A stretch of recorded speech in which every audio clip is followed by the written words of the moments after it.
अस्सलामुअलैकुम, आप देख रहे हैं नया दिन। मैं हूं किरण आफ्ताब और मैं हूं मोहम्मद शुएब। और अगर आपके पास जॉब नहीं है तो घबराने की कोई बात नहीं है, फौरन से सीवी तैयार कीजिए और फैसल बावड़ा को भेज दीजिए। ऐसा क्या कर रहे हैं वो? ख्वाब दिखा रहे हैं जनाब। जी जी जी, मैं तो आज ये सोच कर आई थी, इस पर बात करूंगी कि किसी भी मंजिल तक पहुंचने के लिए ख्वाब देखना बहुत ज़रूरी है। ख्वाब देखेंगे तो आगे बढ़ेंगे ना। लेकिन जिस खबर का हवाला आज शुएब ने दिया है मुझे, और जो गुफ्तगू का टुकड़ा इन्होंने मुझे दिखाया, उसके बाद मैं इस नतीजे पर पहुंची कि भाई मसाइल को हल करने के लिए हम ख्वाब देखते हैं कि इनका हल हो जाए, लेकिन इसका हल हो जाएगा, इसका ख्वाब दिखाए कोई तो थोड़ा सा गुस्सा आता है। 1 2 3 4 5 हफ्ते की उन्होंने बात की है। कैसे आपको दिखाते हैं? वाह कमाल है। जब मेरी बात पूरी नहीं हो तिक्का बोटी कर दीजिएगा। इतने सख्त अल्फाज आप अपनी तकरीर में इस्तेमाल करते रहे इलेक्शन से पहले, जब इलेक्शन का माहौल बना था, फिर इलेक्शन आ गया, फिर आपकी हुकूमत आ गई। अल्फाज वैसे के वैसे ही हैं, बातें लेकिन उससे बहुत मुख्तलिफ होती जा रही हैं, यकसर तब्दील होती जा रही हैं। दावे अलग ठहरे, बातें अलग ठहरी, लेकिन गर्मी वही है, अल्फाज का इंतखाब ठीक वैसा ही है। आप लोगों को ख्वाब दिखाइए, नहीं अब आप ख्वाब नहीं दिखा सकते, अब ताबीर होनी चाहिए। चलिए 5 हफ्ते आपने दे दिए, हम इंतज़ार कर लेते हैं। वैसे नया दिन के नाज़रीन को मैं इंतज़ार नहीं कराऊंगी, टॉप स्टोरीज आपके सामने रखते हैं।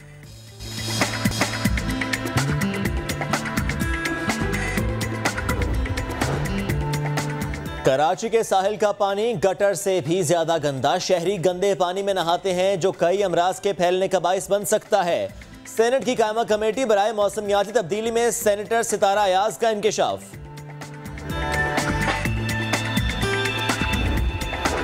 क्या मुल्क में खवातीन को मर्जी से जीने का हक हासिल है? पंजाब में हर 2 में से 1 खातून तशद्दुद का शिकार होती है। सिर्फ 4% खवातीन को मर्जी से शादी का हक है। इदादो शुमार ने सवालात उठा दिए।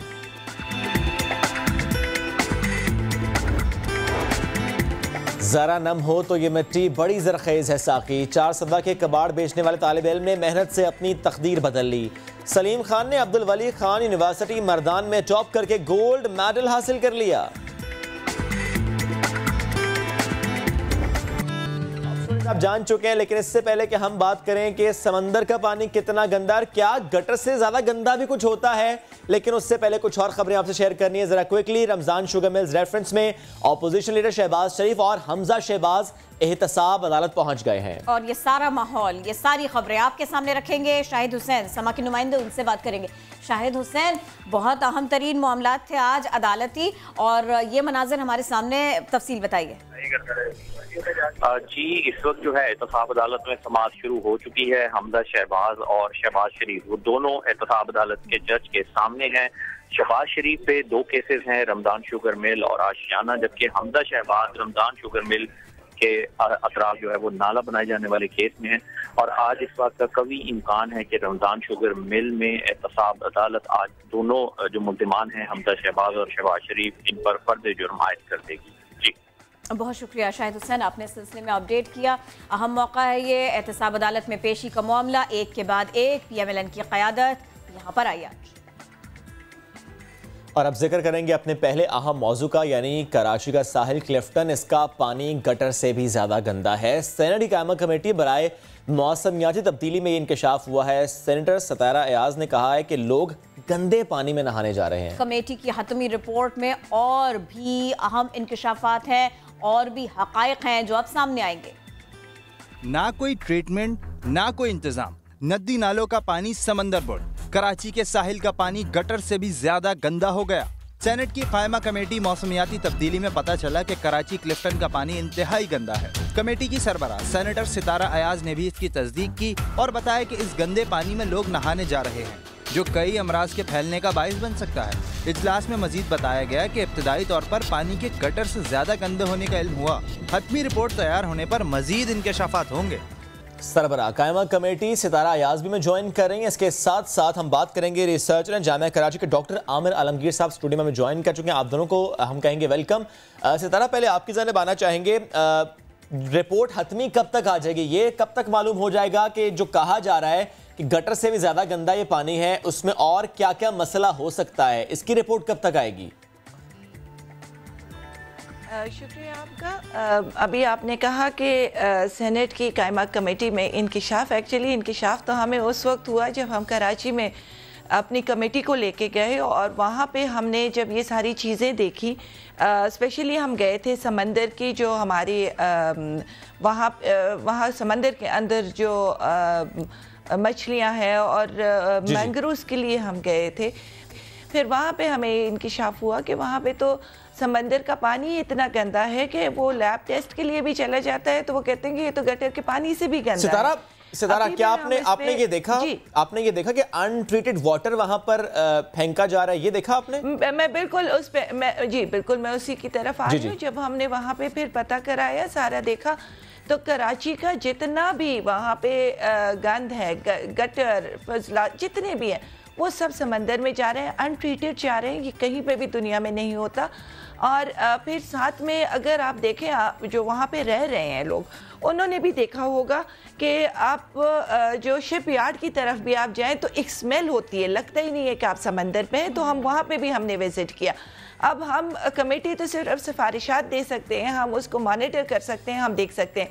अब हमने इन जो सूबाई हुकूमत है उसको भी लिखा हुआ है और वहाँ पे अगर आप देखें तो जो हाउसिंग सोसाइटीज़ हैं, बहुत ज़्यादा गंद उनकी तरफ से भी आ रहा है। अगर वो पैसे कमा रहे हैं तो वो फिर वहाँ पे पानी का भी इंतज़ाम करें, वहाँ पे ये जो ट्रीटमेंट है उसका भी इंतज़ाम करें। वहाँ पे कोई इस किस्म की ट्रीटमेंट नहीं है। इस वक्त जितना भी गंद वहाँ पे गिर रहा है वो अनट्रीटेड गिर रहा है। इस पे हमारे साथ सूबाई हुकूमत को भी पता है, उन्हीं की से हमें ये सारा पता चला है। इस वक्त हमारे साथ एक्शन नहीं हो रहा है इस सिलसिले में, पता सबको है, एक्शन कोई नहीं हो रहा। हम जब गए हैं तो उसके बाद से अब हमने दोबारा से इसका लैब टेस्ट का रिक्वेस्ट की है कि ये इसको करें। बात यह है कि हमारी कमेटी का ये काम है कि हम इनको जाके बताएं और फिर हम मॉनिटर भी करें क्या या वो काम इन्होंने कर दिया नहीं। हम इनके पीछे पड़े हुए हैं और इसको हम देख रहे हैं। अभी हम इंशाल्लाह कमेटी दोबारा जाएगी देखने के लिए। लेकिन ये अगर जो लोग वहाँ पे नहा रहे हैं उनके लिए भी ये बहुत मुज़र है जो वहाँ जा रहे हैं। बल्कि हमारी कमेटी के एक जो I want to quote him, हमारे सेनेटर साहब थे असद जुनेजो साहब, उन्होंने वहाँ पे ये भी कहा कि अगर ये इतना ख़राब है तो आप इधर एक बोर्ड लगा दें कि काइंडली ये जो है ये पानी सही नहीं है और इसको आप जब ये ट्रीट हो जाएगा फिर आप अगर इसके बाद भी कोई नहाने जाता है वो फिर अपने रिस्क पे जाए। अच्छा, ये तो ये इंसानों के लिए कह रहे हैं, ये आबी हयात के लिए वहाँ पर भी बोर्ड लगाएंगे? आबी हयात के लिए तो ये बहुत ख़राब है। इस वक्त आप मैंग्रोव्स की हालत देखें, बहुत ही वहाँ पे जो दलदल है उसमें गंद ही गंद है। हमने वहाँ पे भी विजिट किया, वहाँ पे बहुत ज़्यादा गंद है। हमें सूबाई हुकूमत की मुश्किलात का भी पता है कि कुछ मुश्किलात हैं उनको, लेकिन अगर हम इसको इसी तरह अनट्रीटेड छोड़ दें तो जो आबी हयात हैं वो ख़त्म हो रहे हैं। आप देखें, मैं समंदर की बीच में गई थी अभी रिसेंटली, वहाँ पे आपको हर जगह गंद ही गंद मिलेगा, प्लास्टिक है। आप अगर कराची में जाएं, ये जितने भी साहिली इलाके हैं वहाँ पे आप जाएं, जो बदबू है, जो गंद है, वो आप सबके सामने, हमारे सामने भी है। अब वो जो है जब तक उसको हम ट्रीट नहीं करेंगे, जब तक वो जो गंद जा रहा है समंदर में, ये चीज़ें चलती रहेंगी और ये एंड में it is going to be a disaster for everyone, not for वो समंदर अभी जो वहाँ पे जो रेजिडेंट्स हैं कोस्टल सिटीज के, उनके लिए भी ये मुश्किलात बढ़ती जाएंगी। हो रहे हैं। लेकिन आप देखें, आप हार्बर पे जाएं, आप दुनिया के किसी भी हार्बर पे चले जाएं, आपको जो कराची का हार्बर है, हमने बहुत पहले आप 70s में हार्बर ले लें, जो इवन अर्ली 80s में आप चले जाएं, ये साथ साथ गंदा होता रहा, कोई इस पे तवज्जो नहीं दी गई। अब जो है तो उसकी हालत बहुत ही ख़राब है। मैं मैंग्रोव्स पे भी दोबारा जाऊंगी इसलिए कि वही हमारे पास एक बहुत बड़ी, देखिए हमारे पास कुदरत ने हमें बहुत कुछ दिया है लेकिन हम उसको नहीं संभाल रहे हैं, हम उसकी देखभाल ही नहीं कर पा रहे हैं। तो ये चीज़ें हमने हाईलाइट भी की हैं, हमने गवर्नमेंट को भिजवाई है। यहाँ पे जो इलाका, जो एरिया फेडरल गवर्नमेंट के पास आ रहा है, उनको भी हमने अपनी सिफारिशात भिजवाई हैं और सूबाई हुकूमत को भी भिजवाएंगे। बल्कि अब हम सेकंड रिमाइंडर भी भेज रहे हैं कि हमें लैब का जो दोबारा हमने रिक्वेस्ट की थी कि दोबारा इसका टेस्ट हो, वो अभी तक हमारे पास नहीं आया है। एक मुख्तसर सा जवाब दीजिएगा, आप इस इशू को हाईलाइट कर रहे हैं, आप क्या समझती हैं मजीद कितना आगे और आपको जाना है, क्योंकि अकेले आप बहुत कुछ नहीं कर सकती। देखिए, मैं अकेली नहीं हूँ, मेरे पास साथ तो पूरा सेनेट की कमेटी है और हम इंशाल्लाह सारी इस पे बहुत सीरियसली काम कर रहे हैं। और जो आपने कहा कि रियली चाहते हैं जो आपने कहा दोबारा टेस्ट होगा, उसकी रिपोर्ट कब तक आएगी, वो टेस्ट कब होगा? देखिए, अभी हमने रिक्वेस्ट दोबारा भिजवाई है टेस्ट के लिए। अब हम सूबाई हुकूमत पे ही इन्हिसार कर रहे हैं कि वो कितना हमें जल्दी दे सकती है और कब उसको लैब के लिए। हमें ये भी बताया गया था कि समंदर का पानी आता है और फिर अपने साथ गंद लेके वापस चला जाता है, जो कि नेचुरल है, लेकिन उसके बावजूद भी ये पानी गंदा ही रहता है। यानी हम अपने हिस्से का काम नहीं कर रहे। गुफ्तगू में शरीक करते हैं डॉक्टर आमिर आलमगीर साहब हमारे साथ हैं। डॉक्टर आमिर, आपने तो रिपोर्ट भी इस सिलसिले में तैयार की थी, उसके अंदर भी ये बात थी कि जहरीला हो रहा है पानी, गंदगी उसके अंदर है।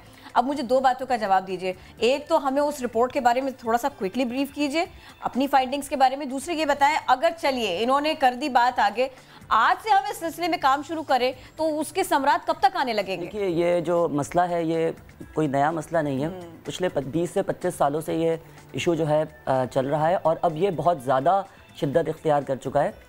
हमारे डिपार्टमेंट में पिछले 20-25 सालों पे मलीर रिवर और लियारी रिवर और ये कराची के कोस्टल एरिया पे बहुत सारी रिसर्चेज हुई हैं और मैं अब इस नतीजे पर पहुंचा हूं। पिछले 10 सालों में जो मैंने हमारे डिपार्टमेंट के और लोगों ने रिसर्च की तो इसमें दिन ब दिन इजाफा हो रहा है। पूरा मलीर नदी के ज़रिए जो पूरा तकरीबन 200 मिलियन गैलन पर डे के हिसाब से डोमेस्टिक और इंडस्ट्रियल इफ्लुएंट बगैर किसी ट्रीटमेंट के हम समुंदर में डंप कर देते हैं। हमें वो साइट तो नज़र आती है जो मैकडॉनल्ड्स के सामने से गटर के पानी की शक्ल में जा रही है, लेकिन हमें वो साइट्स नज़र नहीं आती जो हम हर रोज़ 200 मिलियन गैलन पर डे के हिसाब से रोज़ाना समुंदर में फेंक रहे होते हैं। उसमें ये हमारे डिपार्टमेंट्स की और हमारी अपनी फाइंडिंग है। हर साल इस पर हम लोग स्टडी करते हैं, साल में 2 दफ़ा भी इस पर स्टडी होती है। हर दफ़ा हमें जो पैरामीटर्स हैं वो सारे जो वेस्ट वाटर के पैरामीटर्स हैं जो कि गाइडलाइन है नेशनल एनवायरमेंटल क्वालिटी स्टैंडर्ड्स और अब सिंध एनवायरमेंटल क्वालिटी स्टैंडर्ड्स भी आ गया है, उसको बहुत पीछे छोड़ चुकी हैं। चाहे हम फिनोल कंपाउंड्स की बात करें, चाहे हम पेस्टिसाइड्स की बात करें, चाहे हम टॉक्सिक हैवी मेटल्स की बात करें, चाहे हम BOD बायोलॉजिकल ऑक्सीजन डिमांड की बात करें, केमिकल ऑक्सीजन डिमांड की बात करें, ऑयल एंड ग्रीस की बात करें, इस तरह और भी बहुत सारे इंक्लूडिंग ह्यूमन वेस्ट। यानी कि अगर हम इसकी कैलकुलेशन करें तो हम हज़ारों किलोग्राम की तादाद में ये सारे पॉल्यूटेंट्स हर रोज़ समुंदर में बहा रहे हैं। सिर्फ इससे CVU मुतासिर नहीं है, आप कराची की दूसरी जो साइट्स हैं आप देख लें, हम 200 मिलियन गैलन मलीर नदी के जरिए समुंदर में बहा रहे हैं जो CVU पे आ रहा है। इसी तरीके से तकरीबन 250 मिलियन गैलन पर डे हम लियारी नदी के जरिए भी डोमेस्टिक और इंडस्ट्रियल इफ्लुएंट जो है अपने साहिलों पर डंप कर रहे हैं, जिससे ना सिर्फ लोग मुतासिर हो रहे हैं बल्कि जो एक्वेटिक लाइफ है, एक्वेटिक पॉल्यूशन का भी ये बाइस बन रही है। अच्छा, ये तो आपने हमको बताया कि कहाँ कहाँ से पानी पहुँच रहा है ख़राब सा। ये फरमाइएगा, आम आदमी जिस कदर इससे मुतासिर है क्या उतना ही वो इसका जिम्मेदार भी है? देखिए, मैं समझता हूँ कि ये जो चीज़ है इसमें आम आदमी का कसूर नहीं है, आम आदमी इसका ज़िम्मेदार नहीं है। सबसे ज़्यादा जो जिम्मेदारी आयद होती है वो हमारे यहाँ जो इंडस्ट्रियल सेक्टर है, चाहे वो कोरंगी इंडस्ट्रियल एरिया हो, यहाँ जो आप CVU का मुझे दिखा रहे हैं ये सारा कोरंगी इंडस्ट्रियल एरिया और कायदाबाद मलीर रिवर जो है डोमेस्टिक वेस्ट वाटर को कैरी करता हुआ आता है। ये किसी ज़माने में बरसाती नाला होता था, इसमें फ्रेश वाटर होता था, हमने इसको एक नाले की शक्ल दे दी और इसका एक नेचुरल स्लोप है। इस पूरे ट्रैक में आपको कहीं पे कोई ट्रीटमेंट प्लांट नज़र नहीं आएगा और जो फाइंडिंग्स आती हैं वो इस बात की तरफ इशारा करती हैं, चाहे वो कोरंगी इंडस्ट्रियल एरिया का वेस्ट वाटर आ रहा हो, कायदाबाद से वेस्ट वाटर आ रहा हो जो कि इंडस्ट्रियल डिस्चार्ज का है। मेरे ख्याल में मैं समझता हूँ कि शायद ही किसी इंडस्ट्री में कोई ट्रीटमेंट हो रही होगी और अगर कोई ट्रीटमेंट प्लांट लगा हुआ भी है तो शायद वो डिस्प्ले के लिए होगा, क्योंकि अगर ट्रीटमेंट हो रही होती तो हमें इस तरह के ये भी तो हो सकता है कि कहीं पर कोई ट्रीटमेंट हो रही हो लेकिन मेजॉरिटी जो इलाके हैं वहां पर ट्रीटमेंट नहीं हो रही, ये भी हो सकता है। देखिए, हमारे यहाँ जो 3 ट्रीटमेंट प्लांट्स हैं कराची के लिए जो कि नाकाफी हैं, वो तीनों ट्रीटमेंट प्लांट जो हैं वो फंक्शनिंग नहीं है और उन एक तो नाकाफी ऊपर से फंक्शनिंग भी नहीं है। इस पर आएंगे क्योंकि हम साहिल की बात करें, रोजाना कराची के शहरी वहां पर जाते हैं और राजस्थान भर से कराची कोई पहुंचता है तो पहली ख्वाहिश होती है कि साहिल पर जाना है, समंदर का नज़ारा करना है। तो शहरी जो वहां पर जाते हैं वो कहते क्या है उस पानी से मुताल्लिक, वहां की गंदगी से मुताल्लिक आपको सुनवाते हैं? तो बहुत आ रही है, कचरा भी बहुत होता है पानी में हम लोग जाते हैं तो हमें नुकसान ही होता है उल्टा, और कचरा भी सब खा पी के पानी के अंदर ही फेंक देते हैं।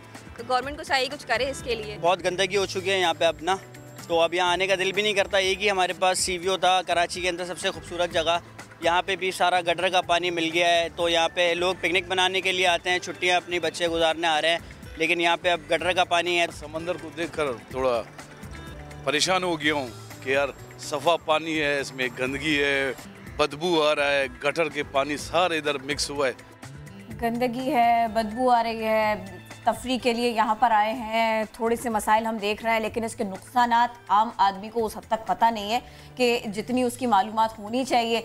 ये कहा जाए अगर कि लोगों को बहुत ज़्यादा इस सबका इल्म नहीं तो गलत नहीं होगा। ये फरमाइएगा डॉक्टर साहब, सॉलिड वेस्ट ये भी तो है, ये भी तो एक बड़ा मसला है। लोग इस बात की शिकायत कर रहे हैं जो साहिल पर जा रहे हैं कि वहाँ पे ज़्यादा स्मेल आ रही है और शायद ये उसकी है। देखिए, यहाँ पे मैं कहूँगा कि लोग जिम्मेदार हैं, क्योंकि हम सब लोग जब पिकनिक मनाने जाते हैं तो हम जो भी चीज़ खा रहे होते हैं, चाहे वो प्लास्टिक हो, पेपर हो, मेटल की शक्ल में हो, किसी भी शक्ल में हो, हम उसको फेंकते हैं। सबसे ज़्यादा तो यहाँ पर 70% जो है वो प्लास्टिक आपको नज़र आएगा। हमारे डिपार्टमेंद में ही स्टडी हुई है सॉलिड बीच डेब्रीज के हिसाब से, तो 70% से ज़्यादा जो है वो प्लास्टिक यहाँ पर पाया गया है। इसका ज़िम्मेदार मैं किसी हद तक वहाँ की जो अथॉरिटीज़ है उसको भी दूंगा, क्योंकि डस्टबिन हमें नज़र नहीं आते। अगर डस्टबिन लगाए भी गए थे तो वो कहाँ गए इसके बारे में भी कोई इन्फॉर्मेशन नहीं है। और बहुत ऐसे स्पॉट्स पर डस्टबिन नहीं लगाए जाते जहाँ पर लोगों का आगे तक एक्सेस होता है। डस्टबिन लगा भी देंगे तो क्या हम लोग वहाँ जाके अपना वेस्ट फेंकेंगे? बिल्कुल, ये हमारा लाइफ स्टाइल नहीं है। हम अलग अलग सेग्रीगेशन पे नहीं जाते, हम एक ही डस्टबिन में सारा वेस्ट डाल देते हैं। और ये जो प्लास्टिक पॉल्यूशन का जो सबसे बड़ा इशू है, ये भी एक सीव्यू में इशू बन चुका है। इसके अलावा जो सीव्यू की जो सॉइल है उसमें भी ये जितने भी ये जो वेस्ट वाटर के जरिए जितने भी पॉल्यूटेंट्स आ रहे हैं ये भी एक्यूमुलेट हो चुके हैं। सही, ये सारी बात तो अपनी जगह एक अपडेट है, मैं ज़रा नाजरीन से शेयर कर लेती हूँ। इससे पहले हमने आपको ये खबर दी थी कि रमज़ान शुगर मिल्स ये केस इसकी समाअत है आज। अब इसी से जुड़ी एक अपडेट आई है, मियां शहबाज शरीफ और हमजा शहबाज इन पर फर्द जुर्म आयद कर दी गई। और ऐसे में ये खबर भी है कि शहबाज शरीफ और हमजा शहबाज ने सेहत जुर्म से इनकार कर दिया। उन्होंने कहा ये सारी बातें झूठ हैं, ये सारी बातें गलत हैं और अब वो इसको साबित भी करेंगे, कह रहे हैं वो ऐसा। रमज़ान शुगर मिल्स रेफरेंस से मुताल्लिक ये अपडेट हम नाजरीन तक पहुंचा रहे थे। दोबारा वापस आ जाते हैं अपने टॉपिक की तरफ और वापस हम क्योंकि समंदर की बात कर रहे हैं, पानी की बात कर रहे हैं, सिचुएशन क्या है और सोर्स क्या था, यानी किस तरीके से ये यहाँ पर गंदगी फैलती है, इस पर तो बात हमने कर ली। सोल्यूशन की बात कर लेते हैं। सितारा, आपकी तरफ मैं पहले आना चाहूँगा। आप क्योंकि इस पर बड़ा काम कर रही हैं, ये फाइंडिंग्स भी आपकी और अभी रिपोर्ट भी आ जाएगी हतमी तौर पर कि क्या मसला है पानी का। ये भी तो हो सकता है कोई वायरस वहाँ पर हो, ये भी तो हो सकता है कोई ऐसे बैक्टीरिया हो जिससे इंसानी सेहत को बहुत ख़तरा हो। तो इससे पहले कि हम वो रिपोर्ट आए, आपको लगता क्या है कि सोल्यूशन की तरफ बढ़ने के लिए क्या करना होगा, पहला स्टेप क्या होगा? देखिए जी, एक तो ट्रीटमेंट जो है पूरी, जैसे मैंने आपको कहा कि पूरी दुनिया में हो रही है, जो पानी समंदर में गिर रहा है उसको वो तो आमिर साहब ने बताया कि 3 प्लांट्स हैं, तीनों फंक्शनल नहीं है कराची में। बिल्कुल मैं उसी तरफ आ रही हूँ। दूसरा, आप देखें जो सॉलिड वेस्ट है उसके उठाने के लिए भी अभी लेटेस्ट टेक्नोलॉजीज आ गई हैं। लोग उसको, गवर्नमेंट्स उसको उठा भी रही हैं और उसको रिसाइकल कर रही हैं, जो कि हमारे यहाँ नहीं है। और कराची इतना बड़ा शहर है, उसमें जो गंदगी है, फिर आप देखें कि जो हॉस्पिटल वेस्ट है वो कितना ख़तरनाक है। जिस वक्त वो दोबारा हम जितने भी इंसिनरेटर्स हैं वहाँ पे एक या 2 हॉस्पिटल्स शायद वहाँ पे है जिसमें ये है, लेकिन जो प्राइवेट हॉस्पिटल्स हैं जो छोटी छोटी वो सारा गंद इसी तरह जा रहा है, जो नदी नालों में जाके समंदर में गिर रहा है। जो हाउसिंग सोसाइटीज़ हैं हमारी इस वक्त, जो इतनी बड़ी बड़ी हाउसिंग सोसाइटीज़ हैं, उस पर अगर हुकूमत इस पे ही काम कर ले कि हाउसिंग सोसाइटीज़ को कह दे कि पहले इसके अपना जो गंद आप गिरा रहे हैं उसका पहले ट्रीटमेंट आप शुरू कर दे, तो शायद बहुत सारा गंद जो है वो रुक जाएगा। लेकिन इस वक्त जो हमें ज़रूरत है, हुकूमत को ज़रूरत है करने की, वो हमारे हॉस्पिटल्स में जो इंसिनरेटर्स हैं वो लगाने की है। सॉलिड वेस्ट उठाने का जो पूरी दुनिया में तरीका है उसको करने का, उसको वापस रिसाइकल करने का। ये भी नहीं है कि हम उसको डंप करते जाएं। हम बहुत सारा ऐसे भी जगह है जो हम डंप कर रहे हैं और वो साहिल समंदर के पास है, फिर वो कहाँ पे जा रहा है, वो भी अल्टीमेटली जाके उधर ही ख़त्म हो रहा है। तरीक़ेकार है बहुत सारे हैं, हमें लेकिन हम फॉलो नहीं कर रहे, हम वो तरीक़ेकार फॉलो नहीं कर रहे, जिस तरह हम कर नहीं रहे। हम लोगों को बिजनेसेस का तो बता रहे हैं कि जी ये कर ले ये, लेकिन और हमारे पास एक और भी आपको मैं बात बता, कवानीन भी मौजूद हैं हमारे पास। ये नहीं है कि कवानीन नहीं है हमारे पास। देखिए हमारे लोगों में अवेयरनेस आएगी अगर वहाँ पे सी व्यू पे एक तो हम हुकूमत अपना काम कर ले कि उधर वो ट्रीटेड जो गंद है वो वहाँ पे आए, ट्रीटेड पानी वहाँ पे आए, और दूसरा लोग जो है तो वो तभी करेंगे हम उनके लिए कवानीन, अगर लोग वहाँ पे खड़े हो, अब बाहर आप जाएं आप गंद गिरा सकते हैं, आप पे वहाँ पे फाइन लग जाता है, तो यहाँ पे क्यों नहीं महज अवेयरनेस नहीं, स्ट्रिक्ट एक्शन, और वो आम आदमी से लेके उन लोगों तक है कि जो सबसे जिम्मेदार है। और एक्शन हो सकता है, ये नहीं है कि नहीं हो सकता है, एक्शन हो सकता है। हमें अपने ये जो पॉलिटिकल, ये देखिए ये पॉलिटिकल इशू नहीं है, ये हम सबका इशू है, ये कोई सूबाई इशू नहीं है, ये हम सबका इशू है, ये नेशनल इशू है, और किसी भी बंदे के सेहत का मेरे ख्याल से पूरे पाकिस्तान का इशू वो बन जाता है। तो हमें सूबे के साथ मिल के, फेडरल और सूबे को मिल के, ये जो हम पॉलिटिकल पेटी इश्यूज में पड़े होते हैं उससे निकल के लोगों के लिए काम करना चाहिए। कि अगर आप ये कहती, हमें ये बताती कि आपकी कमेटी ने जितना भी सारा काम किया है उसके बाद में ना कुछ अरसा, कितना अरसा वो हो सकता है कि जब हम चेंजेस देखें? हमारी तरफ से तो हम बहुत क्विक एक्शन ले रहे हैं और हम इंशाल्लाह आपको दिखाएंगे सूबाई हुकूमत से मिलके, फेडरल हुकूमत से मिलके, हम जो ये जो छोटा छोटा मैंने आपको बताया है कि ये हो सकता है तो उसको तो हम कर लें, और ये छोटे छोटे का बहुत इम्पैक्ट होता है। जो बड़े बड़े प्लांट्स है जिसमें बहुत पैसा लगता है वो बाद में हो सकता है, लेकिन ये तो विद इन अ मंथ्स हो सकता है, ये नहीं, इसके लिए हमें साल नहीं चाहिए, ये महीनों के अंदर हो सकता है, और इन छोटी छोटी चीज़ों का ही फिर आपको इम्पैक्ट नज़र आएगा। हम बिल्कुल, हमारी कमेटी इस पे काम कर रही है, हमारे साथ कराची शहर से जो सेनेटर्स हैं वो भी इस पे काम कर रहे हैं, सूबे के साथ हम इन टच हैं। इंशाल्लाह हम बहुत जल्द इस पे जो हमारी छोटी छोटी काविशें होंगी वो आपके सामने आ जाएंगी। Thank you so very much, thank you so very much senator Sitara Ayaz, आप हमारे साथ थी। आपने कम से कम ये नहीं कहा 5 हफ्ते दे दें, 5 हफ्तों में ये हो जाएगा, कोई ख्वाब नहीं दिखाया, आपने हकीकत की बात की। डॉक्टर साहब थैंक यू, आप हमारे साथ थे। मौजू बहुत बड़ा है, हमारे साहिल को साफ होना चाहिए, माहौल को हमें बचाना है, ये कोई और नहीं करेगा। मेरे ऊपर जितनी जिम्मेदारी आयद होती है उतनी आपके ऊपर होती है, और उतनी उन लोगों के ऊपर कि जो पैसे तो कमा रहे हैं लेकिन माहौल को नहीं बचा रहे। जिसकी जितनी जिम्मेदारी है उसने उतना काम करना है, आवाम ने अपनी जिम्मेदारी निभानी है, इदारों ने अपनी जिम्मेदारी निभानी है, लेकिन क्या जिम्मेदारी निभाई जा रही है? मैं अब इस समंदर की बात नहीं कर रहा। नहीं, मैं ये सोच रही थी कि आप कहेंगे कि अगर साहिल पर चले जाओ डस्टबिन नहीं मिलता, इस्लामाबाद एयरपोर्ट जाओ तो डस्टबिन मिल जाते हैं। डस्टबिन मिलता है लेकिन वो गंद डालने के लिए नहीं मिलता, वो मिलता है अगर ऊपर से पानी टप टप टप गिर रहा हो तो वो डस्टबिन। देखिए मैंने वो कहा था, मेरी खबर की तस्दीक हो गई, फौरन फुटेज भी आ गई है। इस्लामाबाद एयरपोर्ट के टर्मिनल की छत एक बार फिर टपक पड़ी है, यानी पहले भी हुई थी, अब फिर ऐसा हुआ है। 2 रोज कबल जब बारिश हुई, हल्की सी बारिश थी लेकिन हल्की बारिश भी सह नहीं पाया टर्मिनल, छत टपकती रही। सिविल एविएशन हुकाम एयरपोर्ट पर 3 लोहे के डस्टबिन रखकर पानी जमा करते रहे, यानी मेटालिक डस्टबिन का इस्तेमाल किया जा रहा है, वो भी इस तरीके से कि पानी जमा कर लेते हैं। अब ये पानी चेक करना पड़ेगा, किरण, अगर पानी साफ है तो चले समंदर में ना ये पानी डाल देते हैं लाके, और टर्मिनल की छत टपकने बहुत कम है, लेकिन चले कतरा कतरा दरिया और दरिया दरिया समंदर बन जाते हैं तो हम डालते रहेंगे। वहाँ बारिश रुकेगी, पानी रुकेगा तो जरूर कुछ फर्क पड़ेगा। आ जाइए जी, अगली खबर दे देते हैं हम। हाँ, वरना हमने कहा था ना कि इस्लामाबाद के समंदर जाओ उत्थे ही ना हो।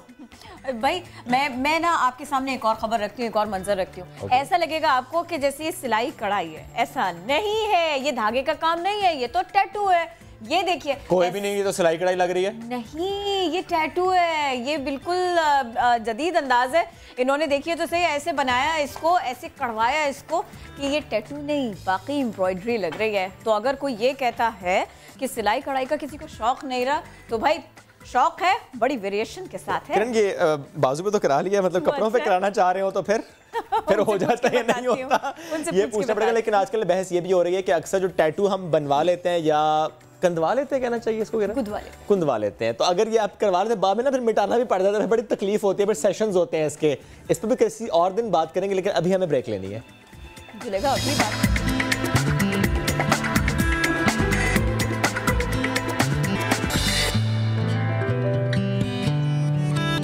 नया दिन है, नई उम्मीद है, शेर आपके सामने रखते हैं। नहीं है नाउमीद इकबाल अपने किश्ते वीरा से, जरा नम हो तो ये मिट्टी बड़ी जरखेज है साकी। इसकी अमली तस्वीर बना खैबर पख्तूनख्वा के जिला 4 सदका कबाड़ बेचने वाला तालिब इल्म, जिसने मेहनत से अपनी तकदीर बदल ली और एक प्रेसिडेंट सेट कर दिया कि अगर मेहनत करेंगे तो तकदीर बदल सकते हैं। तालिब इल्म सलीम खान का ताल्लुक शब कदर के इलाके सुबहानखुर्द से है, जिन्होंने गुर्बत को आड़े नहीं आने दिया और अपने तालीमी सफ़र को जारी रखते हुए अब्दुल वली खान यूनिवर्सिटी मर्दान में टॉप कर लिया। सलीम खान ने अब्दुल वली खान यूनिवर्सिटी में मास्टर्स ऑफ इंग्लिश में पहली पोजीशन हासिल की, जिस पर यूनिवर्सिटी ने उन्हें सालाना कॉन्वोकेशन में गोल्ड मेडल के लिए नामजद किया है। सलीम खान ने मैट्रिक में भी टॉप किया था। सलीम खान का अज़्म है कि अगर उन्हें यूनिवर्सिटी या कॉलेज में प्रोफेसर की नौकरी मिली तो वो गरीब बच्चों को मुफ्त तालीम देंगे। और सलीम खान हमको ज्वाइन भी कर चुके हैं। यूनिवर्सिटी की तरफ से गोल्ड मेडल आपको दिया जाएगा, नामजद किया गया है। ये बताइए ये कब मिलेगा आपको और इंतजार किया जा रहा है या नहीं? क्या सोच कर रहे हैं अब आप, क्या तासुरात है? जी हाँ, यूनिवर्सिटी की जानिब से मुझे गोल्ड मेडल के लिए नामजद किया गया है और मुझे जो है ना ये गोल्ड मेडल 1 साल बाद यानी कॉन्वोकेशन में मिलेगा। जो इस गोल्ड मेडल का जो डिस्टिंक्शन सर्टिफिकेट है वो मुझे यूनिवर्सिटी की जानिब से मिल गया है। अपने तासुरात, अपने जज्बात, अपने एहसासात के बारे में अगर मैं बताऊं तो मेरे पास ऐसे अल्फाज नहीं है जिसका मैं इजहार कर सकूं। अच्छा सलीम, काम कोई छोटा नहीं होता, स्ट्रगल बड़ी होती है, ख्वाब बड़े होते हैं। आप कबाड़ बेचने का काम कर रहे थे पहले, आजकल क्या कर रहे हैं? किस तरह से आप अपने मामलात को लेकर चल रहे हैं? जी, कबाड़ का काम मैं स्कूल के दौरान करता था, यानी जब मैं क्लास 6-7 में था उस वक्त जो है ना मैं स्कूल के बाद जो है ना कबाड़ का काम करता था अपने भाई के साथ। हम मोमंदी एजेंसी के इलाक़ों में जाते थे, वहाँ पर कबाड़ जमा करते थे और फिर इधर बाज़ारों में बेच देते थे। ये हम स्कूल के बाद करते थे और ख़ासकर जब गर्मियों की छुट्टी होती थी तो उस दौरान हम करते थे। और इससे जो है ना मैंने जो है ना अपनी तालीम का सफ़र जो है ना जारी रखा था और आजकल जो है ना अल्हम्दुलिल्लाह तालीम मुकम्मल करने के बाद आजकल जो है ना as a lecturer Islamia college Shab Qadar में काम कर रहा हूँ। बिल्कुल सख्त मेहनत की उम्दा मिसाल हैं आप। जिस तरह मैट्रिक में आपने टॉप किया और अब आप गोल्ड मेडल के नामजद हुए हैं, बार बार पोजीशन लेना, इसके लिए कितनी सख्त मेहनत करना पड़ती है? जी, स्कूल से जो है ना मैं टॉप पोजीशन पे आता था, लेकिन क्लास 5-6 के बाद जो है ना हमारे जो हालात थे वो बहुत सख्त हुए। इतने सख्त हुए कि मैं वो बयान भी नहीं कर सकता। लेकिन मुझे पता था कि इन सब मुश्किलातों का, इन सब मुसीबतों का एक हल है और वो है एजुकेशन। और मुझे ये भी पता था कि एजुकेशन हासिल करना है लेकिन मुख्तलिफ़ तरीक़े से, आपको कुछ नया करके दिखाना है। और इसलिए मैंने इतनी मेहनत की, अगर सच बताऊं तो दिन में यानी दिन रात में 16, 17, 18 घंटे भी मैंने स्टडी की है। यूनिवर्सिटी में जब मैं था, मेहनत के हवाले से बता रहा हूँ, तो मैं 4-3 महीने को घर नहीं आता था।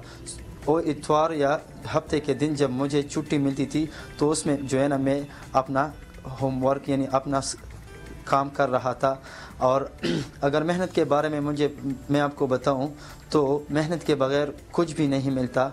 इंसान के पास हमारे कितने इंजीनियर्स भाई है, कितने डॉक्टर्स भाई है जो तालीम के साथ साथ वर्कशॉपों में भी काम करते हैं, एज ए प्राइवेट वर्कशॉप्स पे भी काम करते हैं, दुकानों पे भी काम करते हैं। लेकिन मैंने इस काम के साथ साथ अपने साथ ये भी इरादा किया था कि मैं कुछ नया करूँगा, कि मैं कुछ वंडर्स करूँगा। और अल्हम्दुलिल्लाह मैंने ये किया। और ये सब कुछ मैंने अपनी मेहनत से, अपनी जदोजहद से, अपनी कोशिशों से, यानी मैंने अपनी तालीम में गुर्बत को आने नहीं दिया। और मुझे पता था कि मेहनत का जो है ना सिला मुझे ज़रूर मिलेगा। और आज अल्हम्दुलिल्लाह मुझे इसका जो है ना सिला बतौर गोल्ड मेडलिस्ट मिल गया है। बहुत शुक्रिया। आपसे हम सीख रहे हैं कि मेहनत से किया, लगन से किया, जुस्तजू से किया, तो ये उम्दा मिसाल आपने कायम की। किरण, बहुत आगाज से मसले नहीं थे, अगर मसला हुआ तो उससे लड़ गए। और यही है बात, अगर आप में अज़्म हो या आपके पास हुनर हो तो यही आपकी क़ुव्वत होते हैं, ये आपकी ताकत होते हैं। फिर कोई रुकावट नहीं रहती, कदम बढ़ाना लाजमी हो जाता है। हमने आपसे पहले आपको जिन शख्सियात से मिलवाया, किसी को चलने में दिक्कत थी लेकिन वो अपना काम कर रहे थे या कर रही थी, किसी को देखने में प्रॉब्लम थी लेकिन उन्होंने अपने काम को आगे बढ़ाया। आज हम आपको ऐसी बाहिम्मत खातून से मिलवाएंगे जो सुन नहीं सकती। बहुत शुरू से ऐसा नहीं था, अब ऐसा हो गया है, मजबूत मिसाल बन गई है ये हम सब के लिए। ये सुन नहीं पाती लेकिन ये अपना बिजनेस रन कर रही हैं। ये मेरी और आपकी तरह व्हाट्सएप पर मैसेजेस, ऑडियो नोट्स भेजना, सुनना और इस तरह से काम करना ये नहीं कर सकती। इनके पास मैसेज आता है और फिर ये रिस्पॉन्ड करती हैं, फिर ये ऑर्डर्स लेती हैं, इस तरह से काम करती हैं। ये एक मजबूत अलामत है ख़वातीन की क़ुव्वत की, ताकत की। और अब हमको ये ज्वाइन कर चुकी हैं, दस्तकारी का हुनर इनके हाथ में। शाहीन ज़मान हमारे साथ हैं तो उनको वेलकम कहते हैं। थोड़ी सी आप लोगों को दिक्कत होगी क्योंकि मुझे भी थोड़ी सी प्रॉब्लम होगी इनसे बात करने में, लेकिन आप देखिए तो सही है कितनी दिलचस्प है और ये कितना दिलचस्प काम कर रही हैं। अस्सलाम वालेकुम शाहीन ज़मान। वालेकुम सलाम। कब से कर रही हैं ये काम आप? ऑनलाइन 6 साल से कर रही हूँ और इसके अलावा मैं 1995 से थोड़ा थोड़ा करके सीखना शुरू किया। शुरू में मुझे बहुत मुश्किल हुई सीखने में क्योंकि मुझे आवाज़ नहीं आती थी। तो कभी मुझे काम समझ में नहीं आता था और कभी जो सवाल पूछा जाता था उसका जवाब नहीं दे पाती थी। तो मेरे साथ और लड़कियां जो सीखती थी वह मेरी मदद करती थी, मुझे बता देती थी टीचर क्या कह रही हैं, फिर उनके मुताबिक चीज़ें बनाना शुरू किया और अभी तक सीख रही हूँ। और इसके अलावा ऑनलाइन काम करने के लिए मुझे बहुत मुश्किल होती है, ज़्यादातर कॉल आती है। सही। लेकिन ना सुनने की वजह से उनको बोलना पड़ता है मुझे कॉल नहीं करें, मैसेज करें। फिर मैसेज पर ऑर्डर लेती हूँ ऑनलाइन, फिर ये चीज़ें बना के। और क्या पैदाइशी तौर पर आप कुव्वत समाज से महरूम थी? शुरू से नहीं, 10 साल की उम्र में एक्सीडेंट हुआ तो इसकी वजह से सुन नहीं सकते। ज़्यादातर जो है होंठ की तरफ देखती हूँ, कभी आवाज़ नहीं भी आ रही हो तो हरकत देख के मुझे फिर बात समझ में आती है। और आप लोगों की बात थोड़ी आ रही है मुझे, लेकिन इसकी वजह से समझ आ रही है। अच्छा, काम करना है ना मुश्किल है थोड़ा सा, सिखाती कैसे काम? तस्वीरें और वीडियो के ज़रिए। इसमें भी 15 मिनट की क्लास के लिए मुझे तकरीबन 2 से 3 घंटे वीडियो बनानी पड़ती है, बार बार बीच में रोक के, लेकिन फिर भी समझ आ जाती है और लोग बहुत खुश है मुझसे काम सीख रहे हैं और अभी भी सीखते हैं। काम देखिए थोड़ा सा। जी बिल्कुल, चले आए काम देखते हैं ना। आइए। और मैं फौरन अपना दिस इज ब्यूटीफुल, बहुत ज़बरदस्त चीज़ें यहाँ पर रखी हुई हैं। जिस तरह मेरा इंटरेस्ट ना वो उस पेन की तरफ ज़्यादा था किरण, जिसमें मोर पंख लगे हुए हैं और वो आप आजकल बड़ा ट्रेंड है निकाह के वक्त ऐसे कलम का, कबूल है का कलम लगे हुए होते हैं, मोर पंख होता है, मोती लगे हुए होते हैं। देखिए तो सही। मेरा अभी ताज़ा हुआ है मेरी शादी, तो मुझे ये सब पता चल चुका है। वो मुझे पहले मोर पंख दिखाया। ओके। हाँ, मोर पंख दिखाया। यहाँ पर भी है, यहाँ पर भी है। किरण एक मिनट, ये देखिए बनाया कैसे। ये जो है पेन की बेस के ऊपर लेस लगा के बनाई, फ्लावर तैयार मिलते हैं, इसके ऊपर डेकोर किया।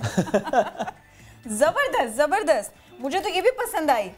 ये सिल्क धागे से बननी हुई है, बारीक सिल्क धागे से। ये बताएं टाइम कितना लगा इसको बनाने में? कम से कम अगर जल्दी हो तो 3 घंटे, नहीं तो 2 से 3 दिन लग जाते। इस एक के लिए? जी, 3 घंटे में बन जाते कम से कम। और ये कितना टाइम? ये आधे घंटे तक तैयार हो जाते।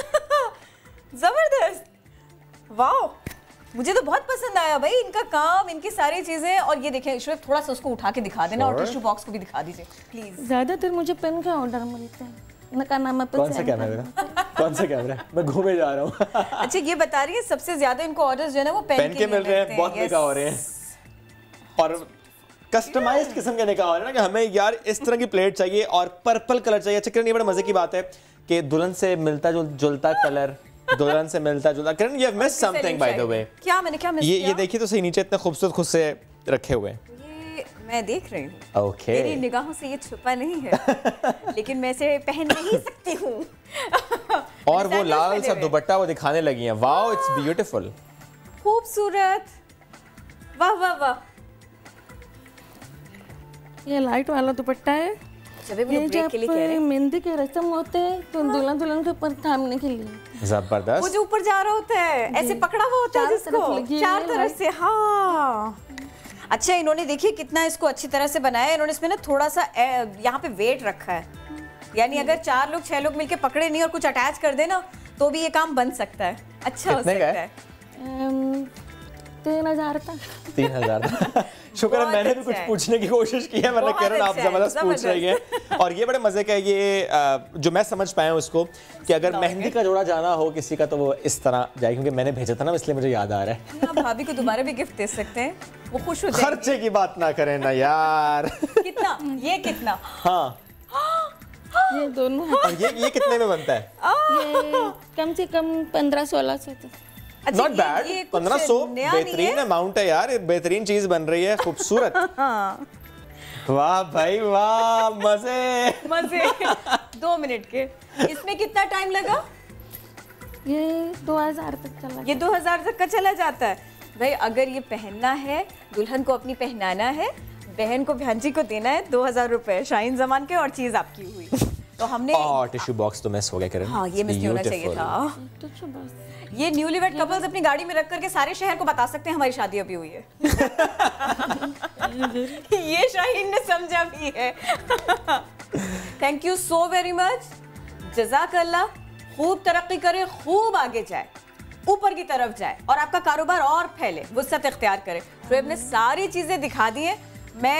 मैं इनसे ना 2-4 बातें ना सीख भी लूं, कर भी लूं। मैं ये चाह रही हूँ, क्या मैं ब्रेक ले सकती हूँ?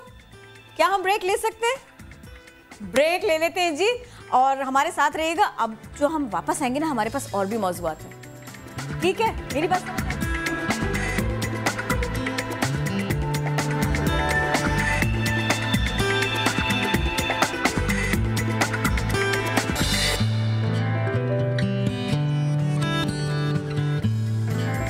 ये खाली ग्लास है, इसके भी 2 लाख रुपए लूंगा अगर दूध पिलाई की रस्म में मैं जाऊंगा। वैसे इतना खूबसूरत ग्लास है और दूध डालेंगे तो फिर तो यार पैसे बनते हैं किरण, बनते हैं। स्ट्रॉबेरी शेक भी अच्छा लगेगा, चॉकलेट मिल्क भी अच्छा लगेगा। और आइडियाज, शुक्र है ग्लास में निहारी और उसकी बात नहीं आपने शुरू कर दी। नहीं, निहारी ग्लास में नहीं पी जा सकती। I was just checking। लेकिन मुझे जो है स्मूदीज और तरह तरह के आइडियाज आ रहे हैं भाई। जो अभी दुल्हन बनने जा रही है ना, आप अपनी फरमाइशें कर लीजिएगा इस ग्लास की मुनासिबत से। कितने का ग्लास काहे काहे के काम आता है? 2000। कितने दिनों में बनाया, कितने टाइम में बनाया? 1 दिन में बन जाता है। अच्छा, कोई बहुत बोलते हैं तो ज्यादा से ज्यादा 17-18 में दे दो। मेरे जैसे बहुत टकरते हैं इनको जो बहुत बोलते हैं। अच्छा, आजकल ना सबसे ज्यादा लोग क्या मंगवा रहे हैं, सबसे ज्यादा इन क्या है? पेपर फ्लावर की ज्वेलरी बहुत ज्यादा बनवा रहे हैं। ये पेपर फ्लावर है जी? हाँ, पेपर का है? से बनाया है। वाओ, बाकी पेपर है। ये सबसे ज्यादा हो रहा है। ये ग्लिटर फ्लावर्स, ये ग्लिटर फ्लावर्स है और ये पेपर फ्लावर्स हैं।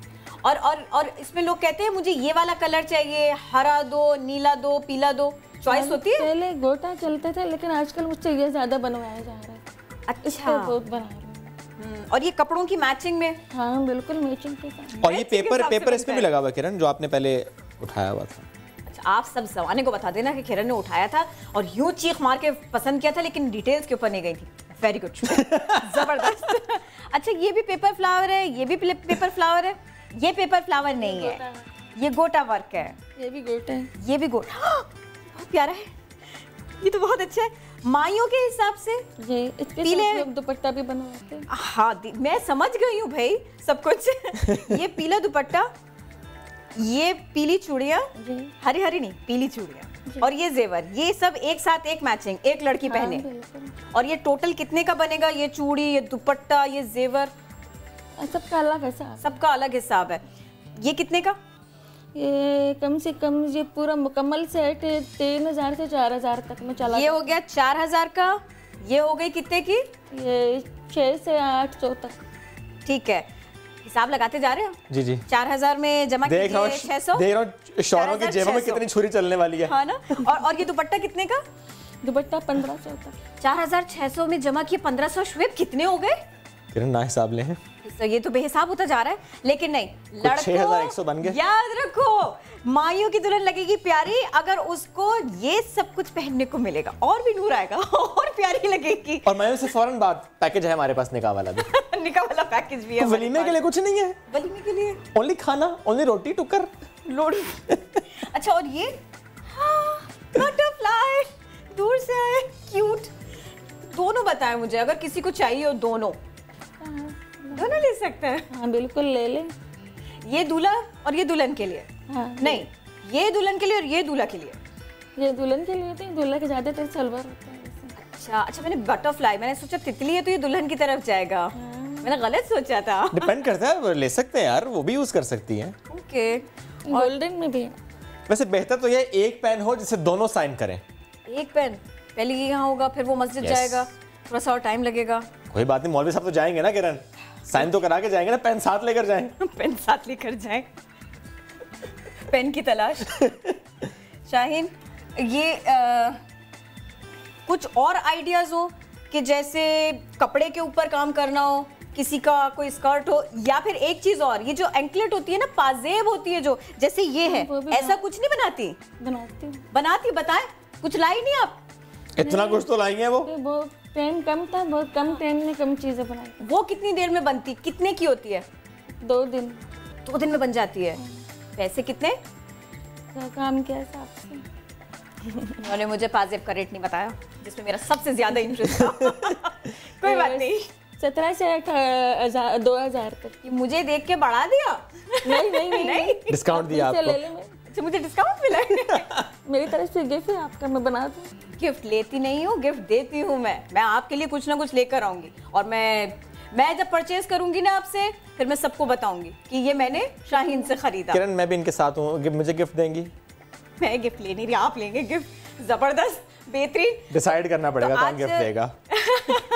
हम दोनों ने ये ब्रेक में डिसाइड करेंगे, लेकिन अभी तो मैं आपको ये बता दूं कि ये बहुत मेहनत से, बहुत तवज्जो से, बहुत ध्यान से किया हुआ काम है। शाहीन के मसाइल आपने देखे, और जब हम इनका ये सामान डिस्प्ले कर रहे हैं ना, तो उस जंग को महसूस कीजिए जो इन्हें रोज़ लड़नी पड़ती है। मैं और आप बहुत सहूलत से बहुत कुछ कह जाते हैं और बड़े ज़ब्त के साथ बहुत सारे लोगों की बातें सुन जाते हैं। ये हमारे चेहरे पड़ती हैं और अपना काम करती हैं। शुएब, आप कुछ कह सकते हैं? मेरे पास तो कुछ अल्फाज ही नहीं रहे किरण, ज़बरदस्त काम है। All the best to Shaheen. अब हम ब्रेक लेते हैं।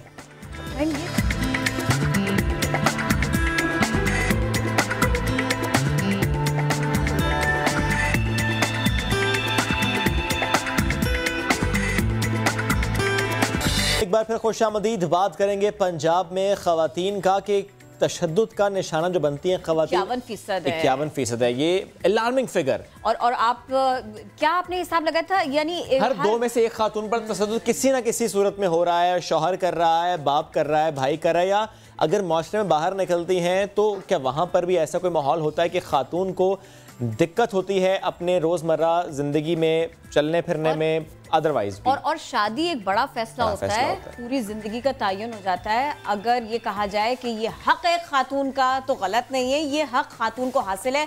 लेकिन क्या कहिए, इससे भी ज़्यादा दुख की बात यह है कि सिर्फ 4% ख़वातीन ऐसी हैं जो मर्जी से शादी कर सकती हैं, उनको यह हक हासिल है। 3.8% बच्चियों की 15 साल से कम उम्र में ही शादी करा दी जाती है। और इस सर्वे से मुतालिक आपको बताएं कि विमेन इकोनॉमिक और सोशल सर्वे की रिपोर्ट है, जिसमें पंजाब में ख़वातीन की खुद मुख्तारी पर कई सवाल उठाए हैं। रिपोर्ट देखिए, फिर मजीद इसी पर बात करते हैं। क्या वाकई ख़वातीन खुद मुख्तार हैं? लगता तो नहीं, क्योंकि पंजाब में हर 2 में से 1 खातून तशद्दुद का निशाना बनती है। यही नहीं, सिर्फ 4.2% ख़वातीन शादी के लिए खुद फैसला लेती हैं। ये सब हम नहीं बल्कि विमेन इकोनॉमिक और सोशल सर्वे की रिपोर्ट बता रही है। चेयरपर्सन कमीशन बराए हुकूक ख़वातीन पंजाब फौजिया वक्कार ने सर्वे रिपोर्ट में इंकिशाफ किया कि 3.8% बच्चियों की 15 साल से कम उम्र में शादी कर दी जाती है, जबकि सिर्फ 3.8% ख़वातीन रोजगार हासिल करती हैं। फौजिया वक्कार के मुताबिक सर्वे का मकसद पॉलिसी मेकर्स को ख़वातीन से मुताल्लिक आगाह करना और ख़वातीन को खुद मुख्तार बनाना है। ये सर्वे दीगर सूबों के लिए भी मॉडल होगा। फौजिया वक़ार भी हमें ज्वाइन करेंगी, लेकिन इस वक्त हमें ज्वाइन कर रही हैं औरत फाउंडेशन से मुमताज़ मुगल साहिबा। बहुत शुक्रिया, आप ख़ुद ख़वातीन को ख़ुद मुख्तार बनाने से मुताल्लिक बात करती हैं, बड़ी वोकल हैं आप। और आपके पास क्या इदाद शुमार हैं गुज़श्ता साल से अब तक, कितनी ख़वातीन ऐसी हैं पंजाब की जो तशद्दुद का निशाना बनी हैं? देखिए, जो हमने पिछले सालों में हम 2010 से 2016 तक हमने डाटा जो कलेक्ट किया है, उससे अगर उसका अंदाज़ा लगाएं तो वो हर साल जो है औरतों पर तशद्दुद जो है वो बढ़ता जा रहा है। और कमीशन की जो कल रिपोर्ट आई है वो भी यही बात कर रही है कि औरतें जो हैं वो चाहे वो घर से बाहर हैं, चाहे वो घर के अंदर हैं, चाहे वो अपनों के साथ हैं, चाहे वो अपने वर्क प्लेस पे हैं, औरतें किसी भी जगह पर आज़ाद नहीं हैं, कहीं भी वो तशद्दुद से महफूज नहीं हैं। हर साल जो औरतों पर तशद्दुद का में इजाफा है, ये हमारे लिए एक लम्हा फिक्रिया भी है कि हम देखें कि हमारी हुकूमतें जो कि आधी आबादी के हवाले से बिल्कुल ही कोई कानून, इस तरह की कानून साजी, मौसर कानून साजी हम कहेंगे नहीं, कानून साजी तो है, कानून साजी तो है, ये तो हम नहीं कह सकते कि कानून नहीं है। मैं इसी पे आने लगी हूँ जी, मैं इसी पे आने लगी हूँ। देखिए, औरतों के लिए कानून ज़रूर बने हैं, लेकिन असल फ़ायदा औरत को अभी तक नहीं हो रहा उस कानून से। उस कानून का क्या फ़ायदा जब औरत ना घर में महफूज है, ना सड़क पे महफूज है। अभी पिछले दिनों हमने सर्वे किया, 98% ख़वातीन अपने जब बस में सफ़र करती हैं तो वहाँ पे महफूज नहीं है, बस स्टॉप पे वो महफूज नहीं है। वर्क प्लेस की बात कर लें तो वहाँ पे औरतों पे जो सेक्सुअल हरासमेंट होती है, उन पर तशद्दुद किया जाता है। बावजूद इसके कि हमारे यहाँ बहुत ज़्यादा कवानीन साजी हुई है सूबों के अंदर, लेकिन औरतों के लिए जो औरतें जब अपने सोसाइटी में आवाज़ उठाती हैं, बात भी अपनी मुकम्मल करें, साथ में मुझे ये भी बता दें कि इन आदादो शुमार से ये कम से कम हम समझ सकते हैं कि घराना, शहर, तबका, इसकी कोई कैद नहीं है। किसी भी तबके से उस खातून का ताल्लुक हो, वो मजालिम का शिकार ही है, परेशानी में मुब्तला ही है। बिल्कुल, लेकिन असल सवाल ये है कि ख़वातीन अगर हिम्मत करके आवाज़ उठा रही हैं अपने हक़ के लिए, इस तशद्दुद के ख़िलाफ़, तो सबसे जो हमारे लिए मसला है वो ये कि औरतों के पास तहफ़्फ़ुज़ के लिए कोई जगह नहीं है। अगर वो खातून जो है वो अपने घर से निकल के राब्ता करती है अपने मुकामी लोगों के साथ, तो वहाँ पे उसको स्नब किया जाता है। अगर वो राब्ता करती है पुलिस स्टेशन में तो वहाँ पे उसे कहा जाता है कि बीबी ये घर का मामला है, घर चली जाए। अदालत के पास जाती है तो हमने देखा है कि हज़ारों औरतें जो है आज भी अदालतों में धक्के खा रही हैं इंसाफ के लिए। तो हम सोचने वाली बात ये है जो कि हमारे पॉलिसी साज को सोचना चाहिए कि इतने सारे कानून बनाने के बावजूद, इतने महकमे खड़े करने के बावजूद, अगर औरतों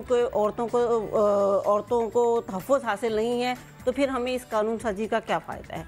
मुझे लगता है कि इस पे हमें ज़्यादा काम करने की ज़रूरत है, इसमें हमें ज़्यादा जो है लोगों को अवेयर करने की ज़रूरत है, ज़्यादा पॉलिसी जो पॉलिसी मेकर्स हैं, जो हमारे कानून पॉलिसी की बात आप कर रही हैं। सही, मुमताज़ साहब साथ रहिएगा। इस वक्त हम चुके हैं फौजिया वक़ार, चेयरपर्सन है आप कमीशन बाय हकूक़ ख़वातीन पंजाब की। जानना चाह रहे हैं आपसे, जो इदाद शुमार आपने शेयर किए ये बहुत संगीन है, बहुत अलार्मिंग फिगर है कि अगर हर 2 में से 1 खातून तशद्दुद का शिकार हो रही है पंजाब में। हेलो जी, आवाज़ आ रही है फौजिया आपको?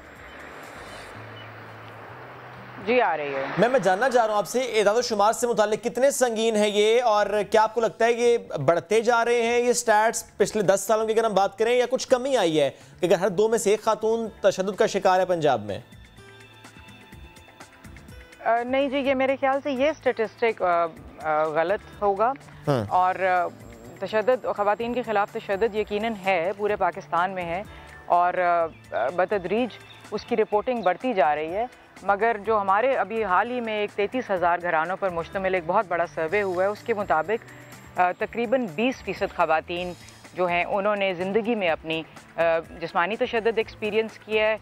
ज़हनी तशद्दुद की शरह थोड़ी सी बढ़ रही है, वो 34% के करीब, यानी कि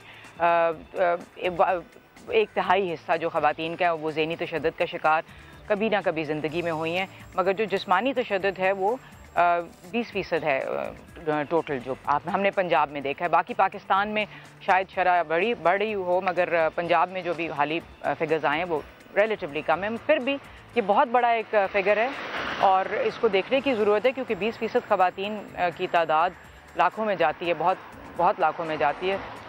उनको आगे ये देख रहे हैं कि वो क्यों रिपोर्ट नहीं कर रही हैं, या ये वाकई ये ये जो नंबर है हमारे पास आपसे, ये खास तौर पे फौजिया साहब मैं यही पूछना चाह रही हूँ आपसे कि अभी आपने कहा कि अब रिपोर्ट भी हो रहे हैं, क्या शिकायत अब आने लगी हैं या अब ज्यादा शिकायत आने लगी हैं? खवातीन में आगाही भी देख रहे हैं, जिस तरह से हम तशद्दुद देख रहे हैं, जुल्म देख रहे हैं, क्या आगाही भी वैसे ही बढ़ी है खवातीन में कि उनको अपना मसला हल कैसे कराना है? जी यकीनन आगाही बढ़ी है और इसके लिए मेरे ख्याल से मीडिया और ख़ास तौर पे सोशल मीडिया का बहुत बड़ा रोल है। हाल ही में आपने देखा होगा कि लाहौर में आसमा अजीज़ का जो केस हुआ, उसमें सोशल मीडिया की उसने अपने किसी महफूज जगह से वीडियो अपलोड की और उसकी बेसिस पे ना सिर्फ उसका पेशरफ्त हुई बल्कि एक पूरी की पूरी हाई लेवल कमेटी बनी और जुडिशल रिमांड में उसके। तो डेफिनेटली तादाद जो शिकायतों की है, रिपोर्टिंग की, वो बड़ी है। जो पंजाब में हेल्पलाइन है, वुमेन्स हेल्पलाइन, हमें घरेलू तशद्दुद की, दूसरे तशद्दुद की शिकायत बढ़ती नजर आती हैं। लेकिन जिस तरह किरण ने भी आपसे सवाल किया कि अब रिपोर्ट होना शुरू हो गई हैं और पहले शायद रिपोर्ट इतने कम होते, कोई खातून अगर मीडिया पर आ गई तो उसकी बात तो सुनी गई। बहुत सी खवातीन ऐसी हैं, बहुत से घराने ऐसे जहाँ खातून बोल नहीं पाती है। जिस तरह हमने फिगर भी शेयर की, सिर्फ 4% खवातीन ऐसी हैं जिनको शादी का हक हासिल है, यानी अपनी मर्जी से शादी का हक हासिल है। अदरवाइज तो शायद पूछा भी नहीं जाता होगा, शायद मर्जी जानी भी नहीं जाती होगी। तो ये भी फिगर है और कहीं कहीं रिपोर्ट करने के बाद भी कोई फायदा नहीं है। जी बिल्कुल आप सही कह रहे हैं। यकीनन अभी हमारा मुआशरा काफ़ी पीछे खड़ा है। खुशाइंद बात यही आपने जो फिगर्स कोट किए वो उस सर्वे के हैं जो पंजाब में हुआ है और इंशाल्लाह बाकी सूबों में भी हम उम्मीद करते हैं होगा। उस सर्वे में ये भी पता चला है कि तकरीबन 70% आदमी ऐसे हैं जो फील करते हैं कि ख़वातीन की ओनरशिप ऑफ लैंड होनी चाहिए। कुछ 80% ऐसे हैं जो 90% जो कहते हैं कि ख़वातीन को हक हासिल होना चाहिए अपनी शादी में खुद डिसाइड करने का। तो अब काम ये है मेरे ख्याल से कि ये जो उनकी परसेप्शन है, ये जो उनका ख्याल है कि 90% का कि औरत को भरपूर हक है अपना फ़ैसला खुद करने का, वो कैसे उस पर अमल कैसे करेंगे, वह उनको सोच से अमल पे लाने की ज़रूरत है। अब इस वक्त सोच से अमल की तरफ लाने की ज़रूरत है। अभी आपने आसमा अजीज़ केस की बात की, आपने खुद भी देखा होगा कि उनको, उस खातून को अपना मुकदमा कैसे कैसे और कहाँ कहाँ लड़ना पड़ रहा है, कितनी उसको स्ट्रगल करनी पड़ रही है। कहीं ना कहीं हम ये देखते हैं कि लोग ये तो अच्छी मिसालें भी आ रही हैं, आपने कुछ अच्छे आदात शुमार भी दे दिए, लेकिन अभी भी बहुत अगर कहा जाए ना अंधेरा है तो गलत नहीं होगा। बिल्कुल जी, आप बिल्कुल सही कह रही हैं, बहुत ज़्यादा अभी भी अंधेरा है। और मेरे लिए तो जो ज़हनी तशद्दुद की शरह का इतना बढ़ना परेशान कुन बात है, क्योंकि ज़हनी तशद्दुद से ही आप देखते हैं लोग खुदकशियों की तरफ जाते हैं, ड्रग एडिक्शंस की तरफ जाते हैं। अब हमारे लिए लम्हा फ़िक्रिया यही है और हमें इसके ऊपर भी बहुत काम करने की ज़रूरत है। रिपोर्टिंग पे यकीनन काम करने की ज़रूरत है मज़ीद, क्योंकि हमें पाकिस्तान में पता चलता है कि तकरीबन 2 से कम फ़ीसद औरतें ऐसी हैं जो तशद्दुद का शिकार होने के बाद पुलिस के पास जाती हैं। क्या वजह है कि वो पुलिस के पास नहीं जाती? वहाँ का माहौल है, वहाँ पे जो उनको ट्रीटमेंट मिलती है। अगर आप हमारी हेल्पलाइन को ही देखें, पंजाब की वुमेन्स हेल्पलाइन, तो उसमें अक्सर औरतें जब पुलिस के पास जाती हैं, उनकी सुनाई नहीं होती है, तो फिर वो हेल्पलाइन पे आती हैं ये कहने के लिए कि जी हमारी सुनाई नहीं हुई, और यहाँ पे फिर हम उसको एक अकाउंटेबल बनाते हैं और उस पर बहुत काम। मगर मेरे ख्याल से ख़वातीन पर तक ये मैसेज पहुँचाना बहुत लाजमी है, अपने हक़ के लिए वो आवाज़ उठाएँ, खामोशी से जुल्म ना सहें। और आगे हुकूमत का ये काम है कि उन इदारों को मजबूत करे जो उनकी आवाज़ सुने, हर सूरत सुने, क्योंकि वो एक बराबर की शहरी हैं। ठीक है, चेयरपर्सन ख़वातीन हुकूक़ की आप हैं और पंजाब से आप हमको रिप्रेजेंट कर रही थी। फौजिया वक़ार, बहुत शुक्रिया, आप इस सिलसिले में हमारे साथ थी। इससे पहले हम मज़ीद इस सिलसिले में बात करें, इस रिसर्च के ऊपर बात करें और कहाँ कहाँ पर ख़वातीन किस तरह से मसाइल का शिकार है और अपनी बात नहीं उठा सकती, आगे नहीं ले जा सकती, उन मसाइल की तरफ भी आएंगे। लेकिन पहले ज़रा ये जान लीजिए कि लोग इस सिलसिले में क्या कहते हैं, शहरियों का क्या कहना है इस सिलसिले में। मेरे ख्याल में इट्स जेंडर रोल्स हमारे जो डिफाइंड हैं सोसाइटी में कि एक आदमी ने इस तरह बिहेव करना है। हम आदमियों को ये नहीं बताते और ना सिखाते अपने बेटों को, अपने बच्चों को, अपने भाइयों को कि जी आपने एक औरत को, अपनी बीवी को किस तरह लेकर जाना है, उसको किस तरह ट्रीट करना है। और कि जी अगर आपकी बेटी, किसी की बेटी घर आती है और कहती है कि जी मेरे मियाँ मुझे मार रहा है, तो आगे से पेरेंट्स का क्या रिस्पॉन्स होता है कि नहीं बेटा कोई बात नहीं है, चलो दूसरी बीवी तो नहीं घर लेकर आ रहा। तो औरतों का अपना कसूर है जो वो अलाउ करती हैं, अपने ऊपर जुल्म तशद्दुद वो अलाउ करती हैं। अगर वो ना करें तो मर्दों की ज़रूरत नहीं है करने की। और हाँ ये है कि हमारे बड़े हैं वो हम लोगों को मजबूर करते हैं सहने के लिए। ख़वातीन की इज़्ज़त एहतराम आज नहीं 1400 साल पहले से कुरान में, हदीस में, हर जगह पे ये मौजूद है कि हमें ख़वातीन की कितनी इज़्ज़त एहतराम करना चाहिए। और ये जो कुछ हो रहा है उसकी रोकथाम भी बहुत ज़रूरी है, तो उसके लिए फिर हम सबको मिल के करना चाहिए। इस माशरे में जितना पाकिस्तान में औरत को तहफ़्फ़ुज़ मिला है और जितना इस्लाम औरत को तहफ़्फ़ुज़ देता है, अगर हम उन पैरामीटर्स को फॉलो कर लें तो मेरा नहीं ख्याल है कि औरत के ऊपर किसी भी मर्द, वो बाप हो, बेटा हो, भाई हो, शौहर हो, वो उसको ज़बरदस्ती इन्फ्लुएंस करके, टॉर्चर करके कुछ भी कर सकता है। इसकी मेन वजह तो यही है कि एजुकेशन की कमी जो कि हम लोगों इस मुल्क में होनी चाहिए। और मेरा ख्याल है कि ये जो नई गवर्नमेंट आई है इसने कहा था कि एजुकेशन पे तवज्जो देंगे, तो अल्लाह करे कि उस पर तवज्जो दें और एजुकेशन जितनी होगी उतना बेहतर होगा और ये चीज़ें भी कम हो जाएंगी। शहरियों की राय आपने जानी। मुमताज़ साहबा, दोबारा आपकी जानिब आना चाहूँगा, जिस तरह इनसे पहले हम बात करें फौजे साहिबा से, उन्होंने कहा कि तकरीबन 70 से 90% मर्दों का ये कहना था कि औरत को ओनरशिप के राइट्स होने चाहिए और इस पर मर्दों की अगर राय बदल रही है तो बड़ी अच्छी बात है। लेकिन मैं जानना आपसे ये भी चाह रहा हूँ कि आपकी अपनी फाइंडिंग्स, अपनी ऑब्जर्वेशन क्या है, एक औरत को औरत से कितना मसला है, क्योंकि मर्द कहीं बाहर से नहीं आ रहा, घर का मर्द है, बाप है, भाई है, बेटा है, बहरहाल घर का तरबियत घर से हो रही है। अगर आप उन्हें स्नब नहीं करेंगे तो बाहर जाके किसी और को बहरहाल मुश्किलात उनके लिए पैदा करते हैं। कहीं ऐसा तो नहीं है कि मर्द जो है ना कहते कुछ है करते कुछ है, सर्वे में कुछ और था और प्रैक्टिकल उनका कुछ और था। देखिए, जो भी बातें आप अभी सर्वे हो रहा था उसमें एक बात जो बहुत निकल के आई है वो ये कि हमारे रवैये जो हैं अभी भी बहुत ज़्यादा बाइस्ड हैं औरतों के मामले में। हमने औरत को हम ये समझते हैं कि औरत जो है वो हमारी मलकियत है। जब तक ये सोच हमारी नहीं बदलेगी कि उसने अगर घर से बाहर भी जाना है तो मर्द के साथ जाना है, अच्छा अगर उसने शादी का फ़ैसला करना है तो वो अपने घर वालों की मर्ज़ी के साथ करना है, उसकी शादी की उम्र का तयन जो है वो भी फैमिली कर रही होती है। तो ये सब चीज़ें जब तक हम लेकिन मुमताज़ साहबा, क्या सिर्फ मर्द रिस्पॉन्सिबल है? क्या सिर्फ मर्द रिस्पॉन्सिबल है? घर में और भी तो ख़वातीन भी है, माँ भी है, बहन भी है। देखिए हम जब रिश्तों में आते हैं ना तो बहन को हम समझते हैं कि भाई समझते हैं हमारी जिम्मेदारी है। जब वो बेटी होती है तो बाप समझता है कि ये मेरी जिम्मेदारी है। जब वो बीवी होती है तो शौहर कहता है ये मेरी मर्जी से जो है वो फैसला करेगी। तो औरत की जो अपनी हैसियत है इस सारे में, जो हम कहते हैं ना कि औरत को बराबर का इंसान और बराबर का शहरी समझें, तो हम ये समझते हैं कि अभी भी हमारे रवैये औरतों के मामले में उस तरह नहीं है जिस तरह के बेटों के मामले में है। अगर हम तालीम की फ़र्क की बात करें, चाहे हम शादी के फ़ैसलों की बात करें, चाहे उसके रोज़गार, उसके कमाने के हवाले से हम जो है मुलाजमत की बात करें, तो ये सारे फैसलों में हमारे माशरे में अभी भी मर्द जो है वो डोमिनेट करता है। कहीं हवाले से हमें अपने रवैयों को बदलने की ज़रूरत है। कहीं तो हम ये भी देखते हैं, और ये तो बहुत सारे लोगों का एक्सपीरियंस होगा, बहुत सारे लोग मुझसे इत्तेफाक करेंगे, कहीं मर्द कह रहा होता है कि मुझे जरूर बताना अगर तुमको कोई प्रॉब्लम हो। वो अपनी बीवी को कह रहा होता है, और घर में जितना कुछ खातून ने फेस किया होता है वो घर की खवातीन से ही फेस किया होता है। लेकिन वो फिर आप मर्द को जिम्मेदार नहीं कह सकती।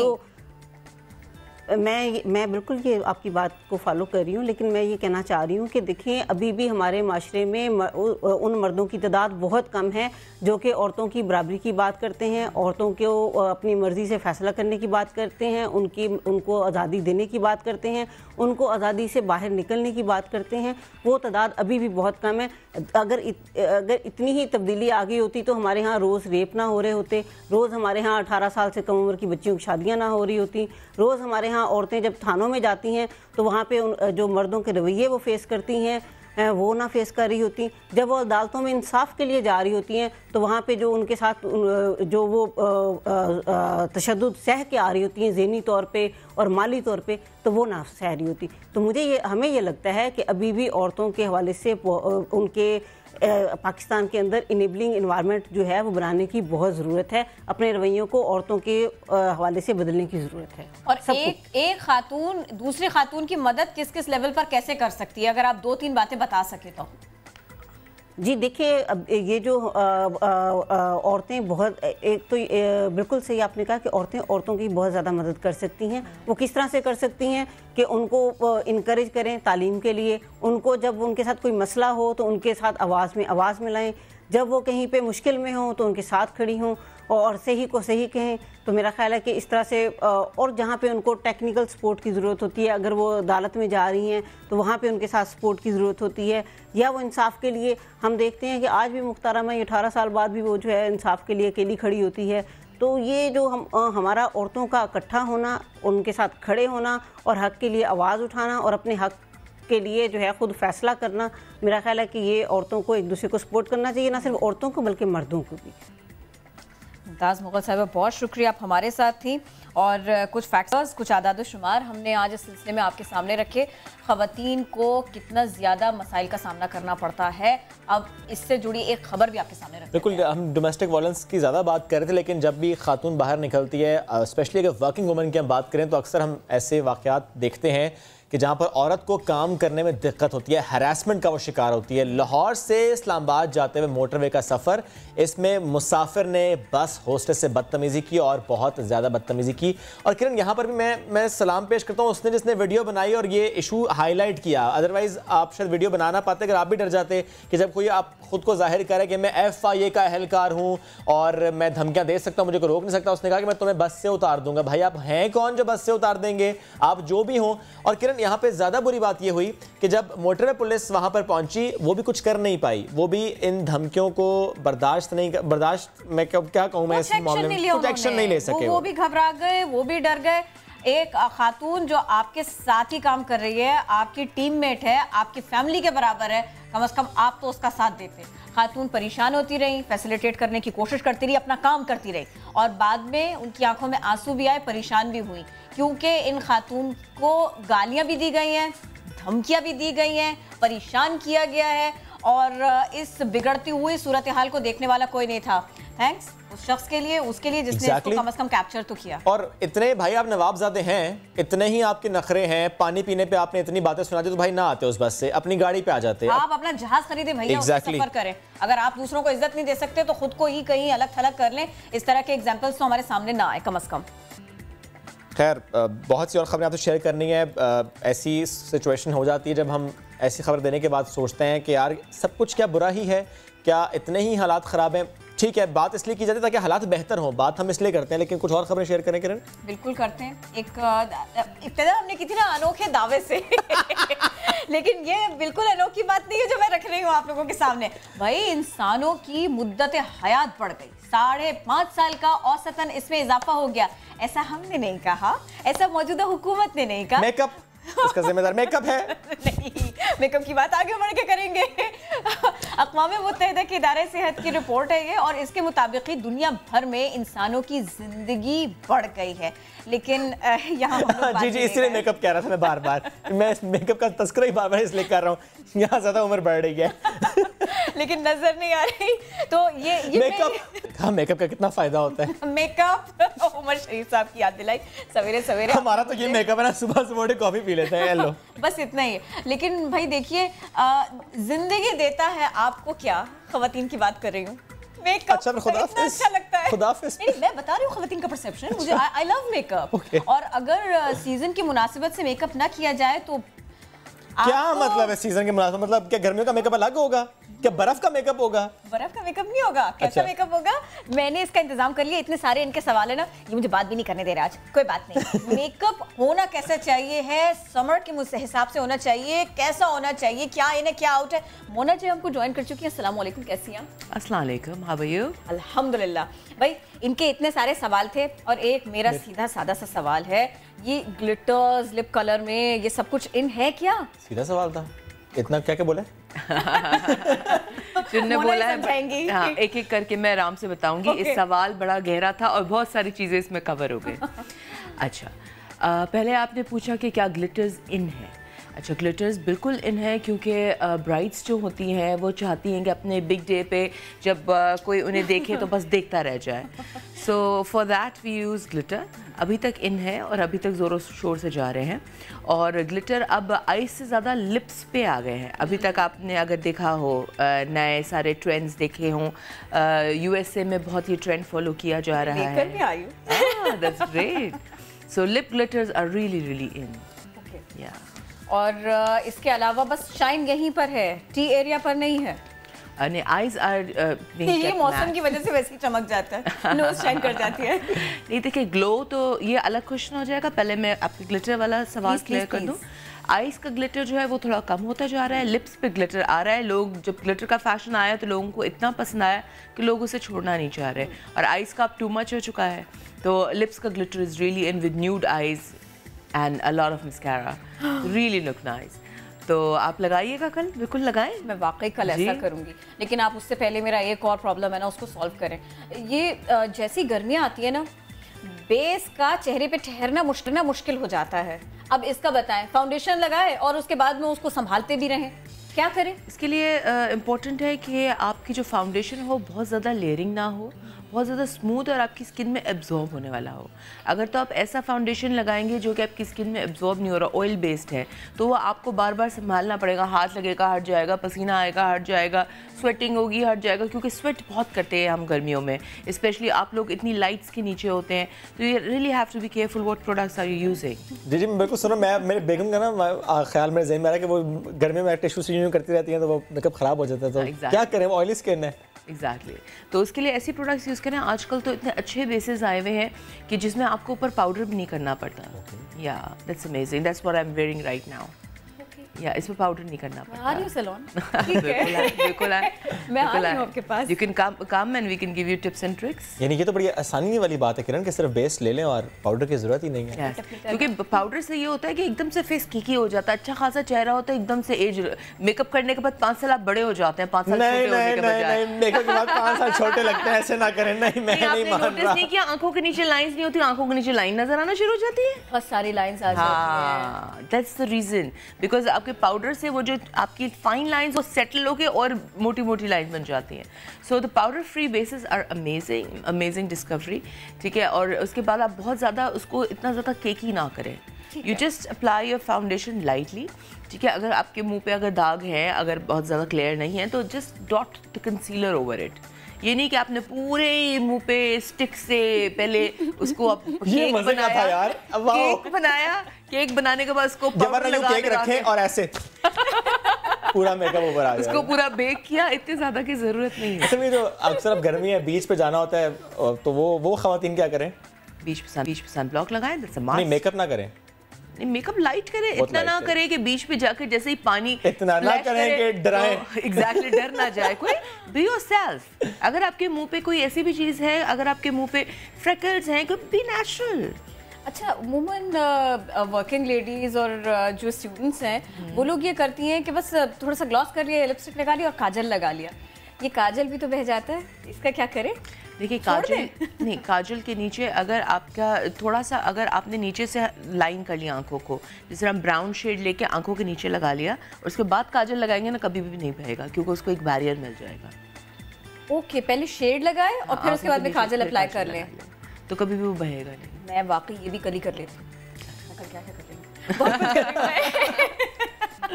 और इसके अलावा हमें ये भी बता दें, जैसे आपने बताया हल्के हल्के कलर्स आंखों पर और बहुत ही अच्छा सा glitter, glittery lips, dark purple glitters बड़े अच्छे आए हुए हैं, डार्क पर्पल, लाइट पिंक बड़े अच्छे आए हुए हैं। Dark purple lip colour, glitter dark purple अच्छा लगेगा यार। और आई शेडो फिर क्या रखें? अगर नया सा कलर बताया डार्क पर्पल, ये पिंक तक तो बात ठीक थी, पिंक पीच।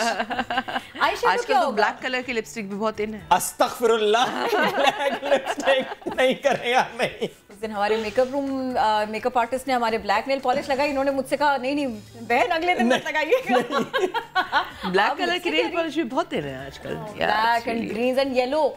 बस मेरा टेस्ट ही खराब है भाई, फिर ये तय हो चुका है। और नहीं, लोग एक्सपेरिमेंट्स कर रहे हैं नए और किसी पे अच्छे भी लग जाते हैं। और मैं तो उस लिलक के ऊपर ही परेशान थी जो ऐश्वर्या राय बच्चन ने लगाया था, आपने मुझे बताया कि पर्पल लगेगा लिप्स पे। लिप्स पे purple is really in dark deep purple. अब आपने ये मुझे अभी तक नहीं बताया कि अगर मैं ये डीप पर्पल डार्क पर्पल अगर होठों पर अप्लाई करूं, आंखों का क्या करूं, इस पे क्या लगाऊं? बिल्कुल मैट रखेंगे, जो बिल्कुल मैट शेड्स होते हैं जो कि कंटूरिंग के यूजुअली होते हैं, उसको आप आंखों पे लगाएंगे, बिल्कुल लाइट नजर ना आए, नो मेकअप लुक टाइप। अच्छा, ये जो आपकी अपनी आंखों पर है ये बड़ा लवली लग रहा है, ये कौन से कलर है? पैलेट नहीं बताइएगा मुझे कौन सी ब्रांड है, लेकिन बता देती हूँ, आई डोंट माइंड। ये हुदा के नए शेड्स आए हैं, वो जो डबल वाले, अगर आपने देखे हो, वो मैट एंड शिमरी वाला जो कॉम्बिनेशन है, I use the matte from that. Okay, आप बंद करेंगे 1 मिनट को? भाई देख लेंगे इस तरह का आता है। मैं जब से आके बैठी है ना, मैं इनका आई शेडो ही देख रही हूँ। ठीक है, हमने बेस डिस्क के ऊपर बात कर ली, हमने लिप कलर्स के ऊपर बात कर ली। ये बाज़ दफ़ा मस्कारा लगाते जाओ और वो ड्राई होता चला जाता है। वो जो आजकल एक इन है ना, एक ट्रेंड के बिल्कुल भारी भारी सी पलके आए, वो नहीं हो पाता। ब्रांड चेंज करूँ या तरीका बदलूँ अपने लगाने का? वो असली वाली होती है, रोज की मत देखिएगा। देखिए, उसके लिए इम्पोर्टेंट है, एक तो ब्रांड बहुत अच्छा होना चाहिए, दूसरा कि लैश प्राइमर आता है। लैश प्राइमर, या that's really nice. Lash primer जो होता है वाइट कलर का मस्कारा टाइप होता है, उसमें कॉटन कैंडी नहीं होती, वो आप लगाते जाए ऐसा लगेगा आपकी लैश लंबी हो गई कॉटन कैंडी की तरह। घर में तो खा जाए। नहीं, वो खाने के लिए नहीं होती। कॉटन कैंडी समझे खा जाए। तो वो लैश एक्सटेंड हो जाती है, आपको फेक लैशेस नहीं लगानी पड़ेंगी। ओके, वो लगा के and then you apply a very good mascara. ठीक है, और डिपेंड कि आपको क्या चाहिए। आपको लेंथ चाहिए तो वो अलग मस्कारा होता है, अगर आपको वॉल्यूम चाहिए वो अलग होता है, अगर आपको डॉल टाइप इफेक्ट चाहिए वो अलग मस्कारा होता है। तो ये अलग अलग मस्कारा के जो वेंड होते हैं ना, mascara wand, that's really important. अगर आपको तो भरी भरी लैशेस चाहिए तो ब्रश भी कहते हैं। ओके, समझी मैं। लैश का जो मस्कारा का ब्रश होता है, दैट्स द मोस्ट, हाँ, इसको वेंड कहते हैं। ओके, तो वो जो है वो अगर आपका फ्लफी होगा तो आपकी लैश बस फ्लफी लगेगी, कभी कभी पतला लंबा होता है उससे आपकी लैश लंबी लगेगी। So you have to really see कि किस तरह का वेंड है। अच्छा, अब जरा इन गर्मियों में ना थोड़ा पॉकेट फ्रेंडली भी रहे, मुझे बताएं, मेरा थोड़ा सा बजट बताएं, मेरा मस्कारा का क्या हो सकता है हिसाब किताब? मस्कारा प्राइमर मेरा मैं कितने का ले लूं? जाके ब्रांड्स ना भी बताएं कोई बात नहीं है, हम एक आम खातून को, एक आम लड़की को बताना चाह रहे हैं कि समर की अगर वो कॉस्मेटिक्स जा रही है खरीदने के लिए तो उसका बजट क्या हो सकता है? फाउंडेशन कितने की रख लूं? नहीं बताएंगे आप? नहीं, मैं बता दूंगी, बट मैं यूजुअली यहाँ से लेती नहीं हूँ, तो आप इस मामले में मदद नहीं कर सकती। चलिए ठीक है, कोई बात नहीं, डॉलर्स में बता दें। देखिए, मेकअप का ये है कि आपको एक बार आप लेते हैं, आपके 2-4 साल निकल जाते हैं। ये नहीं कि आपने इस समर लिया तो अगले समर आपको फिर से आपको 10,000 रुपए 20,000 रुपए लेके जाने हैं। अगर घर में काके नहीं है तो मेरी बेगम का ना हर दूसरे महीने आता है। बच्चे पर्सनल एक्सपीरियंस शेयर कर रहा हूँ। वो तो बिल्कुल तोड़ देते हैं बच्चे, नहीं तो सामने ना रखे ना उसको। नहीं तो आपको लगता है कि आजकल के बच्चे ऐसे हैं जो घूम के नहीं जाते होंगे? हाँ, बिल्कुल, हर जगह पहुंच जाते हैं, हर तिजोरी खोल के भी निकाल लेते हैं। इतना शौक है, बेटी है। स्वीट, तो मेकअप आर्टिस्ट बनेगी फिर। मैंने, मेरा भाई जब छोटा था 2 साल का, मैंने, मम्मी मेरी ऊपर रखती थी, मैंने भाई को बोला बकरा बन, बकरा बना, मैं उसके ऊपर चढ़ी। भैया भी बहुत छोटा, बकरा नहीं बन सकता। मैंने सारा मम्मी का मेकअप निकाला और पूरे भाई के मुंह पे लगा दिया, और वो 2 साल का था और मम्मी ने आपने भाई पे सीखा है। देखा भाई कितने अच्छे होते हैं, भाई बहुत अच्छे होते हैं। अच्छा, ये बताए कि बेस लगाने से पहले प्राइमर से पहले मॉइस्चराइजर, इसमें कितना टाइम दें आप? अगर हमको ये वाले स्टेप्स बता दें। जी, मेकअप से ज़्यादा इम्पोर्टेंट है आपकी स्किन केयर और आपका जो है प्राइमर, मतलब फाउंडेशन से पहले वाले स्टेप जो हैं वो आपके मेकअप से ज़्यादा इम्पोर्टेंट है, इसलिए कि उसी पे पूरा डिपेंड करता है कि आपका फेस आज कैसा लगेगा। मतलब आपका फेस ग्लोई लगेगा, आपका फेस फ्रेश लगेगा, आपकी आंखें फ्रेश लगेंगी, वो सारा कुछ आपके प्राइमर्स पे डिपेंड करता है। आजकल तो इतने ज़बरदस्त कॉफ़ी, जिस तरह आप लोग का मॉर्निंग शो होता है तो आई मेकअप से पहले, हाँ, तो कॉफ़ी प्राइमर्स आते हैं just to give you a wakeup look. यानी सिर्फ कॉफ़ी पीनी नहीं है, कॉफ़ी लगानी भी है। ये मज़े की बात बताइए ना यार। तो सबसे पहले आप अपनी स्किन को वॉश करें, ठीक है। वॉश करने के बाद टोनर इस्तेमाल करें। दिस टोनर इसलिए इम्पॉर्टेंट है कि जो हमारे जितने भी वॉश साबुन जो भी होते हैं वो सब एसिडिक होते हैं, एल्कलाइन होते हैं, सॉरी एल्कलाइन उनका पीएच होता है। फिर आपको उसको बैलेंस करने के लिए आपको टोनर लगाना ज़रूरी है। जब बैलेंस करेंगे तो ही शाइन आएगी, वरना केमिस्ट्री पढ़ाना शुरू कर दिया आपने। फेस केमिस्ट्री, ये सारी ये रात को लगे सो जाए ये एल्कलाइन किस्म की चीजें, तो फिर क्या होगा? स्पेशली समर्स में क्या लगे रहे, अगर लगे सो जाए मेकअप, या जिस तरह आप बता रहे अल्कलाइन होते हैं। नहीं, जो फेस वॉश, जितने भी साबुन, फेस वॉश, सर्फ, जो भी चीजें हैं, जिस तरह हाथों में भी सर्फ, मेकअप में ऐसा कोई मामला नहीं है अल्कलाइन वाला? नहीं, ये जो हम फेस वॉश करते हैं, खुदा ना खास्ता लगे सो गए, आपने काहे सही तरह धोया नहीं है। अगर नहीं, फेस वॉश करने के बाद आप हमेशा उसको टोनर से वाइप करें ताकि वो बैलेंस हो जाए। फिर आपकी स्किन शाइन आएगी, स्मूथ रहेगी, पोर्स टाइट होंगे, वरना आपकी अगर स्किन बैलेंस नहीं होगी तो कभी भी अच्छी नहीं लग सकती। ठीक है, फर्स्ट स्टेप ये हो गया, wash, toner and then moisturiser. आपकी स्किन अगर ड्राई है तो ड्राई के हिसाब से, आपकी स्किन अगर ऑयली है तो ऑयल। अक्सर ये सोचते हैं भाई स्किन ऑयली, कुछ लगाने की ज़रूरत ही नहीं है। वो स्किन सबसे ज़्यादा डिप्राइव्ड होती है क्योंकि उसको पानी नहीं मिल रहा होता, हाइड्रेशन नहीं मिल रही होती। ऑयल तो बहुत है उसके पास मगर हाइड्रेशन नहीं है। So you according to your skin type you put a moisturiser और फिर प्राइमर लगाएं अच्छा सा। तो क्या मर्दों के लिए सही नहीं है? मर्द नहीं कर सकते ऐसा? हम भी तो मर्द ये सारी चीजें करें, बेस भी लगाने की जरूरत नहीं क्योंकि टीवी में तो अक्सर लगाना पड़ता है। नहीं, जरूरत ही नहीं पड़ती अल्हम्दुलिल्लाह जी। If you do the nice skin care, किसी चीज की जरूरत नहीं पड़ेगी। नहीं, मैं मजाक नहीं कर रही, कुछ भी नहीं। क्रेडिट खा लिए इन्होंने। थैंक यू सो मच जी। तो और जैसे आपने बताया कि मेकअप से पहले भी टोनर है और मेकअप साफ करने के बाद भी टोनर है। मेकअप साफ जब आप फेस वॉश करेंगे तो उसके बाद दोबारा टोनर करें। जैसे टोनर की समझ लें वैल्यू, जैसे हम शैम्पू करते हैं दैट्स फेस वॉश, कंडीशनर करते हैं वो टोनर। इतना इजी एग्जांपल था, बहुत अच्छा। नहीं, एग्जांपल नहीं है क्योंकि कंडीशनर हमारा एसिडिक होता है, वो अल्कलाइन को बैलेंस करता है, तभी बालों में शाइन आती है। आया है। थैंक यू सो मच, आप सब मौजूद थी और मैंने भी बहुत कुछ सीखा है किसी को समझाने के लिए, बताने के लिए कि मुझे पता है यार मेकअप के बारे में बहुत कुछ पता है। वो अल्कलाइन, एसिडिक, प्राइमर, कॉफी वाला और क्या पर्पल लिपस्टिक, इससे मेरा इख्तिलाफ है, बाकी बातें ठीक है। You have a very good memory, I must say. बता तो सकता हूँ ना आपको, सो बताऊंगा नहीं क्या मेरी बहन कितनी प्यारी लग रही है यार आज। क्या आप शेड लगाए, सजेशंस, यू नो। मैं ये बात बहुत आगे लेकर जाऊंगी कि ये मेकअप नहीं करते। थैंक यू सो मच आप हमारे साथ। नहीं भूल जाए ना किरण, भूल जाए। ब्रेक।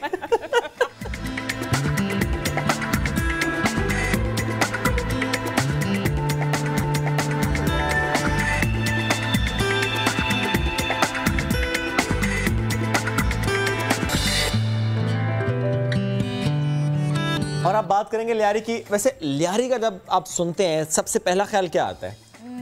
रैप म्यूजिक और बॉक्सिंग और फुटबॉल, इसके अलावा फुटबॉल और पावर और क्या?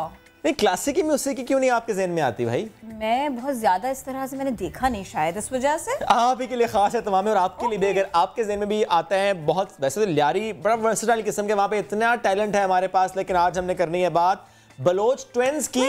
यस, एक लंबा वैसे बताएंगे आपको। यस, हमारे साथ है आदिल। वो आदिल हैं जो परे बैठे हैं और जो उनसे परे बैठे हैं वो आसिफ हैं। वेलकम टू नया दिन। और यार क्लासिकी मौसीकी, why not rap, why not something else? एक मिनट, जब दोनों बैठे होते हैं तब तो और ज्यादा मुश्किल नहीं हो जाता पहचानना आदिल कौन से? नहीं, लंबी दाढ़ी वाले आसिफ हैं। जी मैंने आइडेंटिफिकेशन के लिए अपनी रखी हुई अलग से, मतलब। अच्छा ठीक है, नादरा वालों के लिए आइडेंटिफिकेशन। चलिए अब बताएं आप शुएब के सवाल का जवाब। खैर हमें ये लगता है हर जॉनर म्यूज़िक अच्छा है, लेकिन क्लासिकल म्यूज़िक की खासियत ये है कि जब आप उसको सीखते हैं तो वो एक्चुअली हमसे बहुत कनेक्टेड है। अब सब कॉन्टिनेंट की अगर हम बात करें तो उसको जो है एडजस्ट करना या उसको डाइजेस्ट करना काफ़ी ईजी है। और उसमें एक्चुअल नोट्स जो जितने भी हमारे इस मोड में यूज़ होते हैं यहाँ के, वो तो ये कहते हैं कि वोकलिस्ट अगर कोई होता है तो वो क्लासिकल म्यूज़िक को प्रेफर करता है क्योंकि उसके वोकल टोन्स या फिर जो है वोकल्स जो हैं वो सही हो। This is the reason. और बहुत ज़्यादा वास्ट है ये म्यूज़िक। आपने स्टार्ट ही क्लासिकी से किया था या पहले रैप भी किया हो? शायद नहीं, रैप का कभी सोचा भी नहीं हम लोगों ने, क्योंकि शायद शुरू से ट्रू नोट्स की तरफ हमारा जो है दिल है। और सीखना जो है क्लासिकल ही स्टार्ट किया हमने सर शाहज़ेब अली से, वो हमारे टीचर हैं और उनकी वजह से जो है उसकी तरफ ज़्यादा हमें शौक़ हुआ, इसका ज़्यादा पैशन हुआ या इसको समझने लगे इसको क्लासिकल मौसीकी को। और कुछ फिल्म्स भी हैं जिसमें बहुत ज़्यादा क्लासिकल म्यूज़िक यूज़ हुआ है, तो उसकी वजह से हम बहुत ज़्यादा इससे इंस्पायर्ड हैं इस म्यूज़िक से बहुत। और नेस्कैफे बेसमेंट से पहले कहाँ परफॉर्म किया? खैर हम जो है आप कह सकते हैं कि पिछले 5 से 6 सालों से जो परफॉर्म करते हैं डिफरेंट कॉन्सर्ट्स पे और डिफरेंट जगहों पे, लेकिन इससे पहले ब्रादरी ब्रॉडकास्ट एक प्लेटफॉर्म था। उसमें जो है हमारा एक्चुअल एम ये था कि ज़ुबानों को मिलाना। तो बेसिकली डिफरेंट लैंग्वेज का जो हमने फ्यूजन किया था, लाइक बलोची और पंजाबी। एक स्टीरियोटाइप है कि बलोची और पंजाबी जो है एक साथ नहीं हो सकती, या बलोच और पंजाबी, तो उसको बलोच और पंजाबी एक साथ वाकई सुन के बड़ा डिफरेंट फील करते हैं। आज आप प्रेजेंट करेंगे ऐसा कुछ हमारे लिए? हाँ एग्जैक्टली, अगर if you want us to do that तो हम वो भी। आपको लगता है कि हम इनकार करेंगे इस पर? तो आप पहले क्या करने जा रहे हैं? अच्छा बात करें। जी नहीं, मैं कुछ कहने वाला बस यही कह रहा था कि उसकी खासियत भी एक ये थी कि उसमें सारे इंस्ट्रूमेंट्स जो है देसी यूज हुए थे, मतलब सारे जो सब कॉन्टिनेंट के अपने जो रीजन के पाकिस्तानी तो वो सारे इंस्ट्रूमेंट वो यूज हुए थे। लेकिन पहले वो सुनेंगे है ना? पहले घड़ोली। प्लीज प्लीज ये माइक्स आपके हैं, ये माइक्स आपके हैं, साथ नहीं जाएंगे लेकिन फिलहाल आपका। हाँ, वेलकम टू नया दिल्ला। म्यूजिक का तड़का है। तो हम प्लीज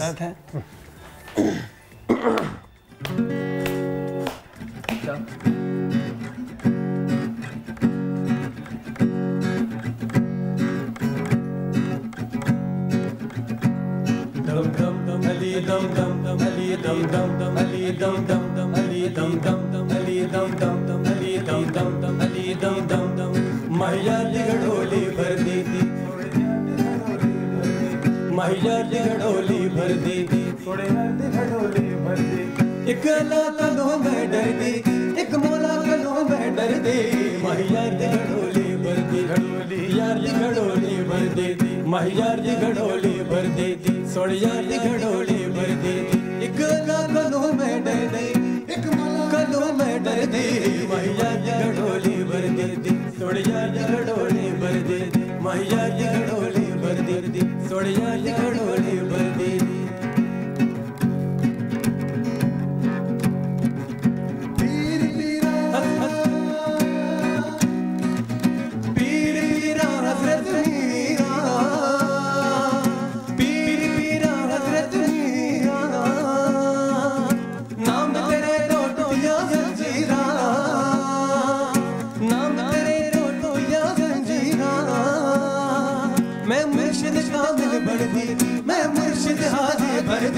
महिला लिगड़ोली भर दी, सोड़िया लिगड़ोली भर दी, महिला लिगड़ोली भर दी, सोड़िया लिगड़ोली।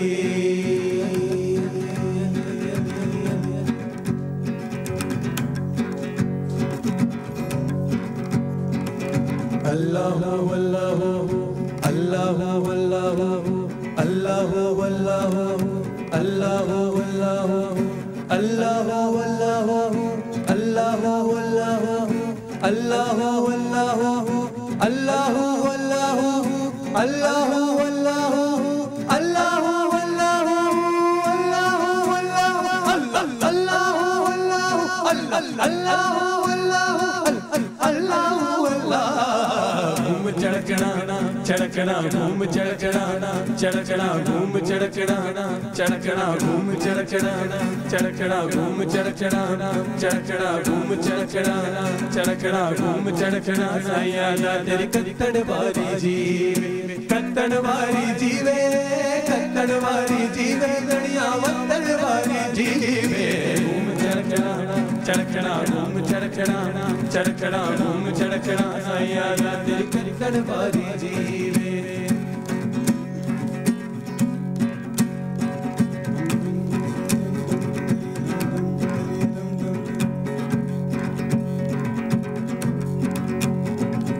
चरखा बोले साई साई पातड़ बोले तू, चरखा बोले ओ बोले चरखा बोले साई साई पातड़ बोले तू। कहे हुसैन फकीर निमाड़ा, कहे हुसैन फकीर निमाड़ा, मैं नहीं सब तू। घूम चढ़कना चढ़कना घूम चढ़कना चढ़कना घूम चढ़कना। साया तेरी कत्तड़ वारी जीवे, कत्तड़ वारी जीवे, कत्तड़ वारी जीवे, लड़िया वत्तड़ वारी जीवे। घूम चढ़कना चढ़कना घूम चढ़कना चढ़कना घूम चढ़कना। साया तेरी कत्तड़ वारी जीवे। जबरदस्त जबरदस्त। वो जो यूं करके आता था ना, वो बड़ा जबरदस्त। ये बस क्लासिकल म्यूजिक की वजह से ये चीज़ है। So we just try to sing, you know, काफ़ी मुश्किल है क्लासिकल म्यूजिक, लेकिन we're just trying to pursue it and learn it properly, क्योंकि एक प्रॉपर स्टोरी टेलिंग भी इसके अंदर। लाइक अगर आप सूफियाना कलाम की तरफ देख लें या फिर डिफरेंट जो राग हैं, रागास हैं, हर राग की एक अपनी जो स्पेसिफिक स्टोरी है, मीनिंग है इसके, मीनिंग है। लाइक अगर आप अलग है जी ना, पैर भी है उसके। एग्जैक्टली पैर भी अलग होते हैं। लाइक अगर राग मधुवंती की बात करें तो वो रात को गाया जाता है, चांद को देखकर, जब आपको वो वाली कैफियत आ रही हो, when you are on and staring at the you know stars and the moon. और आपको कौन सा राग पसंद है? हमें बताते खुद जो राग पसंद है, सारे राग वैसे ज़्यादा बहुत पसंद है, लेकिन एक राग है जो बहुत ज़्यादा हमें पसंद है, वो बहुत ज़्यादा कनेक्टेड है हमसे, राग चारुकेशी। चारुकेशी वो बहुत ज़्यादा पसंद है और वो ऐसी चीज़ है कि उस पर हम यूज़ करते हैं कि ज़्यादातर चीज़ें गाएँ। और ऑडिशन भी जो दिया था नेस्कैफे पे वो उसी राग पे बेस्ड था। सही एक चीज़ है वो। अच्छा, अब से पहले भी ना हम लोग काफ़ी न्यू टैलेंट से मिल चुके हैं, तो एक सवाल ये होता है हमारा उनसे कि भाई रियाज कितना किया, वो कहते हैं वो तो हो जाता है, तो फिर हम समझ जाते हैं राग की बात तो इनसे करनी नहीं। मैं कह रही हूँ अगला गाना सुना दे अपनी मर्जी से। ये कर लेती हूँ मैं, लेकिन ना आज मैं बड़े दिल से आपसे ये सवाल करूंगी, आप अपनी मर्जी से अब हमें कुछ सुनाइए, क्योंकि जितने प्यार से ये म्यूजिक आसान नहीं है, इससे पहले प्यार करना पड़ता है। आज आप लोगों को ये बताइए भी, समझाइए भी, और कुछ अपनी मर्जी से हमें सुनाए पहले। पॉसिबल है? हो जाएगा कुछ? सारे काम एक साथ करते ना, माइक भी एक साथ उठा रहे हैं, जबरदस्त है। लेकिन मैंने एक और डिफरेंस देख लिया है, वो घड़ी उन्होंने राइट हैंड में पहनी हुई है। पहचान भी मैं राइट हैंड पे पहनता हूँ, आसिफ राइट पे पहनता है, मैं हमेशा लेफ्ट पे पहनता हूँ। सिवाय अम्मी के सबको दिक्कत होती है? नहीं, ज़्यादातर नहीं। वैसे जो पहली मरतबा देखता है उसको थोड़ा सा डाउट हो जाता है, लेकिन यूज टू हो जाता है, उसके लिए कोई मैं नहीं हो पा रही हूँ। पहली मरतबा डिफरेंसेस तो बहुत है, हमारे फेशियल डिफरेंसेस हैं और हाइट में भी काफ़ी चीज़ें हैं। बहुत ज़्यादा। हाँ, वी कैन डू इट। या फिर राग यमन में भी कुछ कर सकते हैं। जबरदस्त। और डिसाइड कर रहे हैं अभी करना क्या है, डिसाइड हो चुका है। कदिया में सावल, सी शार्प मेजर, कदिया में सावल सुनिए ना, कदिया में सावल। So we are gonna sing कदिया में सावल. So that's based on our Charukeshi actually. That's one of our most favorite, compositions. Major.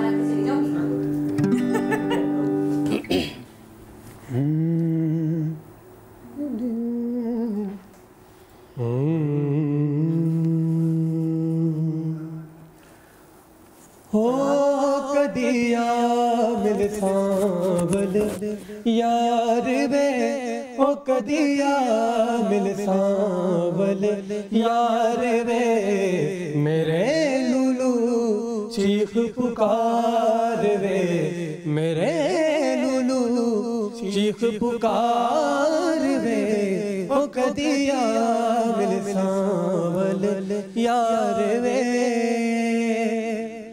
मेरी जिंदड़ी होई उदास वे मेरा सांवल आस ना पास वे मेरी जिंदड़ी होई उदास मेरा सांवल आस ना पास वे मुझे मिलना चार कहार वे मेरे लुलू चीख पुकार वे ओ कदिया मिल मिल सांवल यार वे।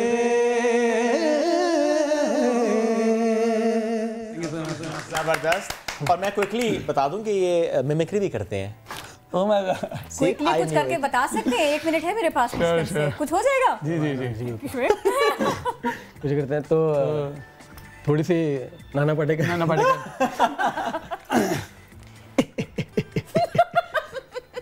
अच्छा है आ गए मेरी मौत का तमाशा देखने।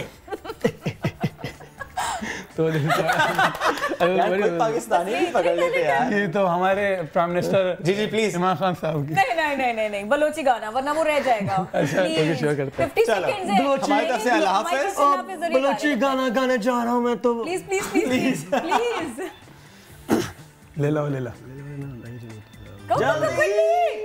लडे लाडे लडे गो लडे लाडे लडे गो लडे लाडे लडे गो लडे लाडे लडे गो मिजाजिए लैला मिजाजिए लैला मिजाजिए लैला मिजाजिए लैला लैला हो लैला लैला हो लैला लैला हो लैला लैला हो शंकु लैला लैला हो लैला लैला हो लैला लैला हो लैला बेहतर बना लैला मिजाजिए बहुत बड़ा लैला हो लैला मिजाजिए लैला मिजाजिए मिजाजिए लैला मिजाजिए